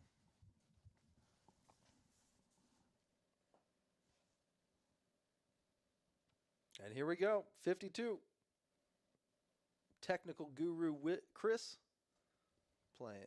dealing out the hands right now. I get a cup of coffee. I'm starting to mix up my words. That's why we drink bangs. We never slow down. Should have known. Dang. I'm adapting to the Kojak's culture out here. All right, so as we kind of wait for the action tracker to catch up, we do have a lot of people willing to play for 2. Makes it around to Travis or Tyler. I apologize. Makes it around to Tyler. Tyler bumping it up a little bit on the button. With the King 7. Or Scott. It looks like Scott did it with pocket 9s. Somebody raised pre-flop. That is factual. That's true. That's how far we got. Someone raised to 12. Ooh, look at this. Not in the window, but right there on the board. Smack dab in the middle. Scott smacks his hand on the table. Strong check. Looks to set the trap. He knows he has some players behind him that are going to want to try to buy the pot. And it looks like that's what Tyler's going to try to do. And Bet so 50. Tyler just leads $50 into it. Bets the pot amount, gets back around to Scott. I see him just flatting here. This is a flat, especially after that chuckle. There's not many cards that you're going to be afraid of. The turn is going to bring some more draws into play. I mean, Queen 10, possibly, someone could be holding Queen 10 right now, in which case they're open-ended. You're still going to be drawing better than them at that point. So that being said, I just see it being a flat, just so you can see if you can get more value on turn and river. Does make the flat, looks like. Oh, no, it says raise. He announced a raise, it appears. Interesting. The old check raise. And that looks like it may get everybody out of here. Tyler can't call in this position, I don't think. Now, here's another good fold, though, is that Kenneth laid down top pair. He had Jack 6, and he folded Jack 6. So in second place with top pair, behind to a set of 9s, he makes that fold. Makes you wonder what he's calling pre-flop with. Why is he in there if he's going to flop top pair and get out? Well, that's what I'm saying. That's the danger about playing some of these hands, is that whenever you play, even if you flop something, I mean, so if he flops a 6, is he comfortable with his Jack? No. If he flops a Jack, is he comfortable with his 6? Right. So we talk about ranges in general, and that's another word that it seems to be obscure here at Kojak's. You mentioned the word range at the poker table, and everyone looks around wondering if you're talking about, going to a firing range or something. But are you going to barbecue, man? Yeah, maybe, possibly. Yeah, do you have a good range? It's just I don't. I do. So it's just one of those things that whenever you play some of those looser hands, it's hard to flop something that you're truly comfortable with. Yeah. So unless it comes Jack 6-6, Right. at that point you like your 6 and you're comfortable with the kicker. But other than that, Kenneth able to find that good fold, so he's able to fold his top pair. He'll watch this here. He'll watch this here in a little bit, and he'll pat himself on the back because he folded the middle set there. But Scott put the trap down. Unfortunately for him, Tyler was more just trying to figure out where he was with the lead bet to 50, and just folded for a min click. Yep. But you're right. Definitely a good pat yourself on the back type of moment right there. And Scott's over there telling him that he made a good fold. Regardless of what he had. Regardless of what, unless you folded top set, which you're not doing. You're not going to have that. I mean, it was a good fold. And what is this, a walk? A misdeal? It's either, it's probably going to be a misdeal. Button's not moving. No one's picking up the small blind. So quick little misdeal happens from time to time with the best of us. So easy. I usually give myself one per day. One misdeal per day? No, I don't even hit that. I was about to say, man, you're pretty accurate. I think I've had Charlie deal like 2 or 3 hands. He filled in one time, and he was surprisingly lightning quick. I expected him to be fast. Charlie's pretty fast. He is way fast. No offense, but he is crazy. Oh, I don't take offense to it. Charlie's a great dealer. Yeah. So I have no problem giving credit where credit is due. And I'll only say this because you're in the room next to me, but you're one of my favorite dealers out there. You're one of the fastest up there. I think we established that last week too. I went ahead and time-stamped it just so that if anyone ever tries saying that you've told them that they're the favorite dealer, I say that I have internet evidence. Yeah, internet evidence. What you say on the net is permanent. This is true. Yeah, I'm not going to talk about the couple of pictures I got probably floating around out there, but oh, I know I have a video or two that I hope never resurface.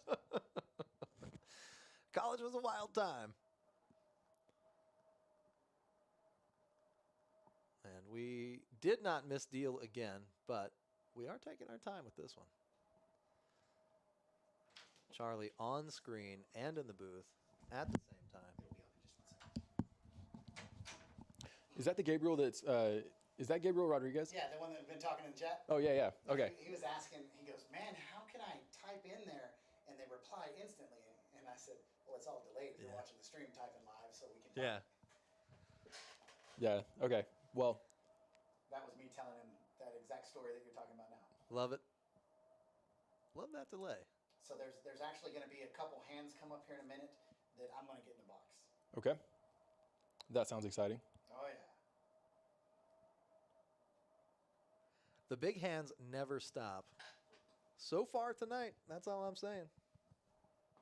The big hands never stop. We got a couple of big ones coming up. We've got about 19 minutes left on the live stream. Well, it's been fun, everybody. Hope y'all had a good time, but we are nowhere near done yet. 19 minutes. That's good enough to watch several thousand chips change hands. Woody's about to get up and leave. You got 2 players coming in, transferring from another 1-2 table. One player's coming in with $1,600. At a 1-2 game. Yeah, from 1-2. He bought in Lord. for $200. Big night at Kojak's. Come on down. It's not too late. Josh and I are going to sit down at the table. Charlie, we're going to convince him to get to the table too. I'm going to the movies. Okay. What movie are you gonna go see? Guardians of the Galaxy. Nice. Very good. You'll have to let me know if it's any good. I won't tell you anything about the movie. Oh, I do perfect. Not ruin anything. If you do, I'll just block you. I'm a 0% spoiler. And actually, the biggest fights that my wife and I have had have been her and Damien going to watch a movie, and then Damien telling me about it because I get so mad. I get so mad when he spoils something. He's like, "Oh, they die." I'm like, Damien. Wow. Why are you telling me this? I got scared. I saw the fire in your eyes just now, Man, telling the story. I get mad at that.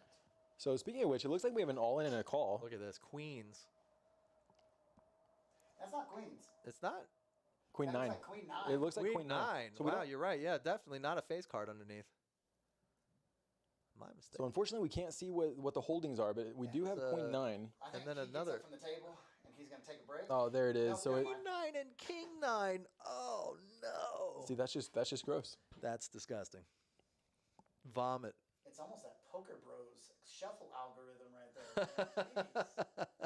Yeah, so he gets up from the hand here in a minute, and you're actually going to see me deal, and then I'm going to sit down and talk to Tyler switched seats on us. He did. Yes, he did. Yeah, he switched about 15 minutes ago.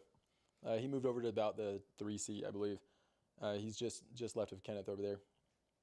And then you're going to have two new players. So I'm going to deal, and then we're going to have those 2 players come in. Man. So this is where we noticed that the tracker had disconnected for just a moment. Okay. And I'm still standing there talking to Mr. Gabriel, and he's going to ask me to deal at this point. Well, you know, we were just talking about your dealing skills. Yeah, this is where I came in at. This is true. It's true. So don't let us down. Yep, that's man, true. it's We were talking about how fast you are as a dealer. Unbelievably You can't be lightning fast quick. on this game. Mm-hmm.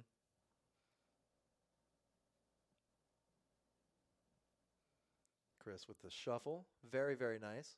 Right there. All eyes on the box right now. Very So I'm methodical. pretty sure I deal this hand. It doesn't look like it. Oh, no. Wait a second. It's not too late. You could jump in right now. There I am. There he is. Chris is getting up. There comes Josh. Nice watch on Chris's hand there. By the way, good job. Nice taste. All right, we're point not gonna noted. have an action tracker, but I can pretty much tell you what happens in this. There we go. Look at this. Look at these magic fingers over here. You can laugh. It's okay. It's a joke. Thanks for the playtime, fellas. Thank you, Gabriel, for coming out tonight. Hope you enjoy this game. This game will be running all night long, especially with the size of the stacks. Oh man, yeah. These players are not going anywhere. Oh, and this game will continue for hours. I mean, Hours. that's what I've always said about these live streams is that you get to watch the action that we have while it's live streaming, but then just because the live stream cuts out doesn't mean that the play stops. So this game, It's better. oh, Yeah. usually it does because now we don't have anyone commentating on their play styles and what they're calling with and if they played 7 deuce or not pre-flop. You know, it's Right. just so yeah. The play actually gets a little bit more actionable at times. But we'll have this game. We have another 1-2, and then we usually have several 5 on the buttons that'll run all night. And so that's why I usually prepare by bringing enough caffeine. That's it. Bangs. Bang. Bang. I'm gonna have to ask for an endorsement deal. Not a bad plan. I'll take the under on that endorsement deal. Okay, I'm trying. I'm gonna go for it now. All right, let's do it. All right, let's do it. $300. No, Okay. I already owe you. Supposedly, I already owe you $300 for the Lakers game. So Double or nothing. So here we go. Four-way action, 5-way action, 10 in the pot. Flop comes out. There was an ace in there. That's all I remember. I see it. So here, action's on Joey. He says all in. Joey going all in again. which he does have the highest aggression frequency. That's true. It does make sense. Well, second highest, but he did as of 2 hands ago. He had the highest aggression frequency. So he went all in for $42, and I looked at it and I was like, well, the $2 is not eligible. I was thinking the 5 on the button rules. It's not That's eligible. true, And a 5, true. They're like, why is it not? And I'm like, oh yeah, we're playing 1-2. There's where I say that's not eligible. And he's like, hey, why not? We're playing, Look at his "Oh, face. You're right. Just tosses it back out there. He looks very impressed right now. Uh-huh. So Joey goes all in. He gets a quick customer. It came through. Who was his caller? Lockwood. Okay, so Tyler is his customer at the moment. Bang, face card. 4? So Ooh. Tyler had a 4. Joey had, I think, an ace, something like that. He doubled up though. Ace of spades. I see the ace of spades. Yeah, good job, Joey. Yep. Making up. All right, I'm gonna get them shut up. Y'all bring it home here. I'm gonna get them closed out. All right. Perfect. Get the deck out? Yeah. So 15-minute warning. All right, players. So we do have that 15-minute warning coming through, Yes, players. and watchers. Everybody who's watching is a player, I'm sure. I don't think you were wrong. I mean, we all like to dabble, but Yeah. I wouldn't consider myself good enough to be called a player. If you play, I think you're a player. All right, so we got 15 minutes left on the stream. Thank you for sticking with us for this time. Wait a second. Weigh in on this debate. If you play, are you a player? Write us in the comments. Let us know what your thoughts are. Do you have to be good to be a player? Or can you just be a player? I would call myself a bad player, but a player nonetheless. Write us in. Let us Okay, know. fair enough. Let us know. All right, so here we do. We do have the action tracker back on. So looks like Gabriel looking at his 3-deuce offsuit. He decides he's going to play it. Under the gun, no less.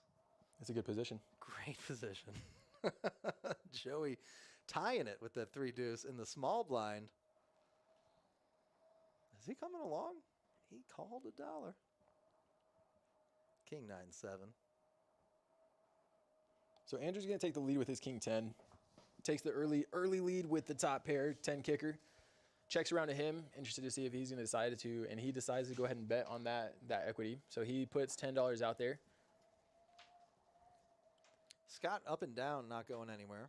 And Angelo also quick to call with 1 over and backdoor clubs. Bricks out on the turn. For Angelo, I mean. Scott improves to 1 pair. Still looking for a 5 or a 10. Does not hit it. 4 is not good enough. 4 does not improve anyone. Andrew's still good. Scott decides that he's going to bet his 8, though. So he bets $10 into Angelo. Or Andrew. Sorry, Andrew. Yeah. Andrew, surprised he just calls there. I would as well. I mean, there's plenty of hands that beat you that's looking for value. You bet $10 into a $40 pot. You're giving someone 5-to-1 odds to call you. I mean, Jack. There was several different straights that made a better king. Plenty of hands that beat you. So with that showdown value, I just call. Now, if I'm the one betting my king, if I think my king's good, I probably value a little bit more because if I think I'm good, I want to get as much value as possible. But if someone else is betting into me, you know, I'm probably in that spot with that kicker, probably just flatting because I have the ability to either lose minimum or just take down the pot as it is. So Fair point. Plenty of kings had him beat all the different 2-pair kings. You know, if someone else was willing to play a king that had a little bit less of a kicker to it. I mean, there was enough hands that beat him that it's a good call. In my humble opinion. A non-player opinion. I think it's a good. I think you raised some good points. I think you're 100% accurate right there. And here we go. One of the last hands of the night, everybody. This is the hand. This one is, I would bet, over 250 on the pot. Over 250 on this hand. I would bet $5 over 250. $5? Yeah. Okay. All right. Sure. Deal. This is the one. Over 250. Andrew, come on. Do more than call. You're gonna be start rooting these players on. Like Yeah. we want you to make maybe- this pot more than 200 for our $5 side. If I yell loud enough, maybe my they'll be voice able- will come out of the internet into their ears. Well, you'll have to hit the metaverse because it happened 15 minutes ago. So Oh, no. something magical is gonna have to Not happen. looking good for me. Hey, Gabriel picks up and down. So Gabriel with his Just checks Yeah, it. so Gabriel with his up and down. We have Just several checks that are going to be gut shot as well. Where this is going to instantly explode is if a 7 comes, because if a 7 comes, then Gabriel's going to have the jack high straight. We're going to have several players that have the 10 high straight. Nah, this is, So- in my estimation, about to shut down. We got $30 bet. We got a $30 call. All right, you just made $5. Nice. Now I owe you 295. $295. I like it. Yeah, probably one of my favorite parts of. Don't call it a comeback. No, it's not. It's a Cinderella story is what it is the whole time. One of my favorite parts of commentating this, not only interacting with everybody watching through chat, but the prop bets that we come up with in the studio here. It's a lot of fun. Win or lose. All right, you want to double or nothing? What do we depends on what we're going with. 200. On. I'll take the under on 200 on this one. Okay, so the pot size is going to be 200. Yeah. For $10. Sure. No, All right. no, 200. That's too easy. That's too 'Cause, easy. Yeah, because when we look at there's only The average pot size is about 200. No, there's in the last 10 hands, there's only been one pot less than 200. Where do you see that? I don't know. I'm just looking over here. I'm just trying to come. But if we look at it, so already looking at this, I'm glad I did not take that because we have several ace kings, several suited aces. Angelo is going to be the initial raiser to 15 with ace king offsuit. He's going to get several players calling behind him, 10-7 suited. You should have taken queen, it. I jack. was taking the under on 200. No, you said over. I said under. Oh, Back up the tape. okay. I take the bet. Yeah, that's all right. Too late.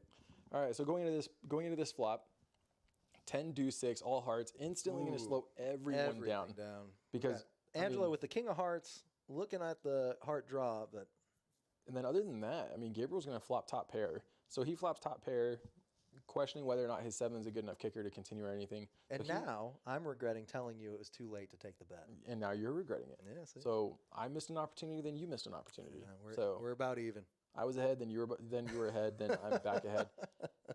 Although here we go. Angelo is going to bet his ace king, his 2 overs. Gabriel's calling with his top pair. Wow, we get a call on the monotone board. So, I mean, Gabriel is best right now with the pair of 10s, and now we're up to 145. but it is a coin flip for who's So- going to win by the river. 4 of spades on the turn is not going to improve either player. Wow. So if Wow. Gabriel thought he was good on the flop, he's going to be good on the turn. Deuce of spades is going to be no improvement to anything. Let's see if it checks. Gabriel leads for 35, so definitely not a check. Ooh. And it's up to 180.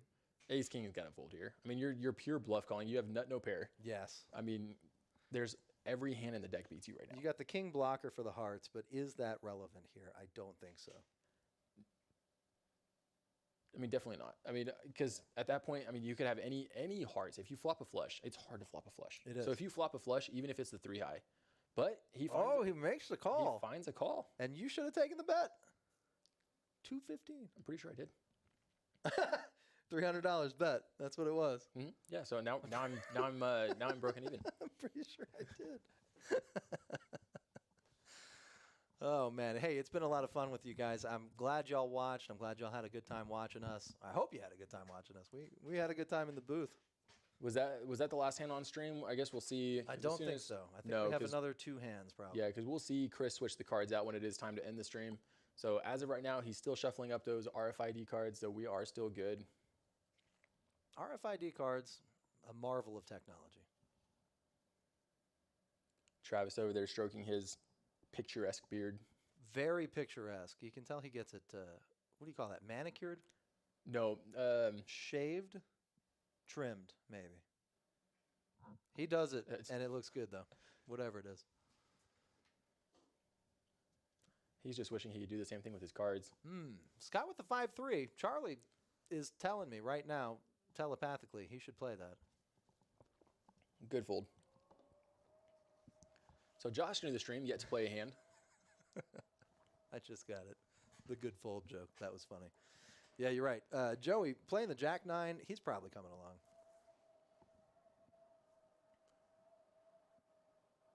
And you can see some of those new players that Charlie was talking about a minute ago entering the game with just a massive amount of chips. Oh, and we have it all in. Tyler with the 10s.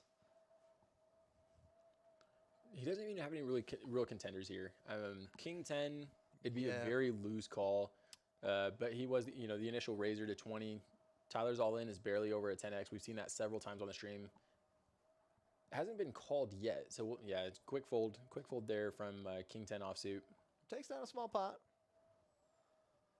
And with 10s, sometimes you're happy to take those uncontested pots.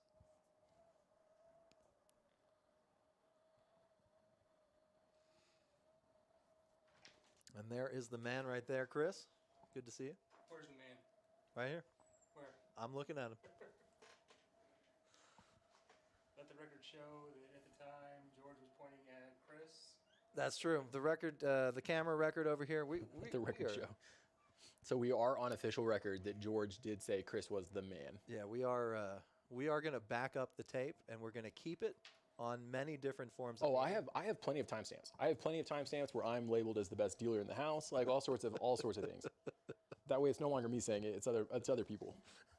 Verified by unbiased sources. You're going to use a video resume next time. All right, so Josh decides he wants to introduce himself to the table. 3 bets with pocket 9, so he's going to raise it up to 15. Love he it. will soon find out that 15 is not enough to get everyone off. Not even close. This is deep stacked 1-2.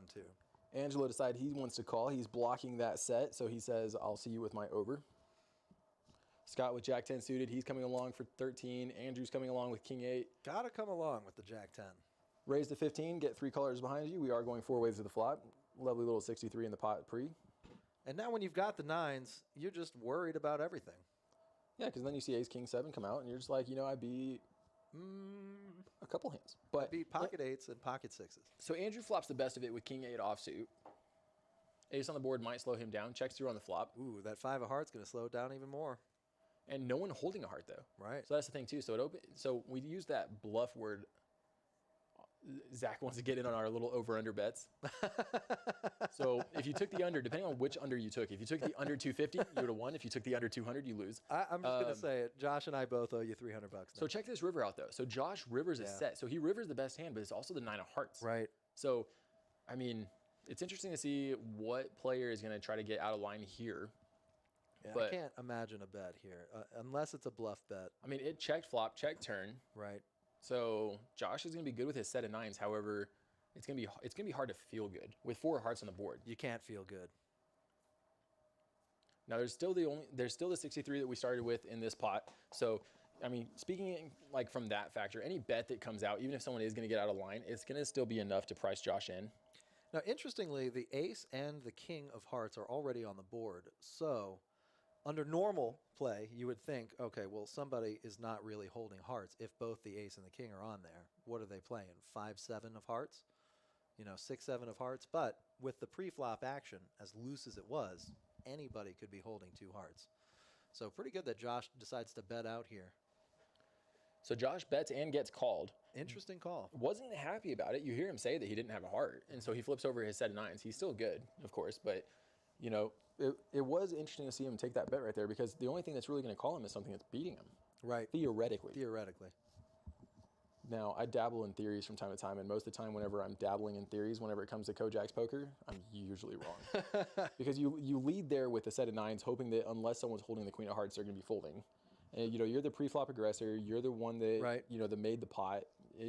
Now, the thing is, and the reason that king is able to call there, or finds a call, because it goes check, flop, check, turn. So if you're holding the queen of hearts, you have the nut flush draw. You think that you would, possibly bet because any heart, you have the nuts. And so Josh, being the pre-flop aggressor, decides he's going to represent it on the river, value betting with the best hand still, and is, picks up a little bit of value through king 8. Yeah, one of the few hands I think that could call in that spot, and even then, it is, in my opinion, kind of a loose call. Yeah, I think so. 40. You're looking at roughly 66% of the pot. So he bet 66% of the pot there on the river, which is why he, pretty much instantly said, "I don't have a heart." Because anything that's calling you, you would assume that there's going to be some kind of a heart in their hand, Right. Regardless of what kind it is. Right. Yeah, 2. A deuce of hearts, probably called. Deuce of hearts was the nuts. That's true. That would have been. Now, Angelo's got a heart this time. Let's see if the flop is monotone hearts again. I'll take the under on it being a monotone heart flop again. Ooh. You have a massive advantage. Not taking that bet. All right, so limps around to Tyler. So once again, this is another pair of kings on the button. So once again, Wow. looks like a squeeze. He's going to 3-bet to 45. Not sure he's going to get a call from anyone. According to the graphics, Angelo did go all in for $2. I don't know if that's accurate, though. It looks like Angelo has way more. That is what it looks like. So Angelo is not all in. Tyler did scoop a pot, presumably. Unfortunately for him, though, he has kings on the button and has no one that will play with him. Unfortunately. Yeah, that is one of the worst spots. That second to a walk when you have aces or kings. Oh, facts. Like, that's one of the things that it's just you sit down, you look at pocket aces, pocket kings, you're loving it. You Hell want to yeah. see who's going to get out of line, and then you just watch everyone start to fold. Yep. And you're just like, no, and it just happens. Stop, It just stop, happens. stop. Don't fold. All right, so there are the live stream cards exiting the it. room. We had a great time. Free hour for most comments and thanks in advance. You know what, Zach? For you, I like that. For you, I'll do it. I So, like that. Zach, Gabriel, I'll be buying you 3 free hours. Zach, yes, I'll go ahead and put an hour on your account. So next time you come in, you'll have an extra hour. Got a chat pro. More than happy to do that for you. You've always taken care of us here at Kojak's, and if for a free hour, I got you. Easy. So thank you for staying with us on this stream. Once again, we do have this West Texas Poker Series coming up here at the end of May. Plenty of tournaments, plenty of variations of poker for you to get involved with. Stop in, grab one of these flyers, play a little bit of cash. You can see the action on the table. Entertaining atmosphere, so definitely something that you want to get involved with. And if you want to take Josh's money, he'll probably be playing some of those. I will probably be playing a couple of these. But as far as taking my money, it's a little bit harder to do. I tend to hold on to that pretty tight. When you're married, 5 kids, diapers are expensive. That's true. Diapers. diapers are expensive. I did but get $300 out of you. So. all right. Well, thank you for staying on the stream. Definitely appreciate y'all watching. I've got 3 hours coming for Gabriel, and I've got 1 hour coming for Zach. So definitely appreciate y'all's and your commentary. It's been fun. We had a great time. See you next week. All right. We'll see you next week.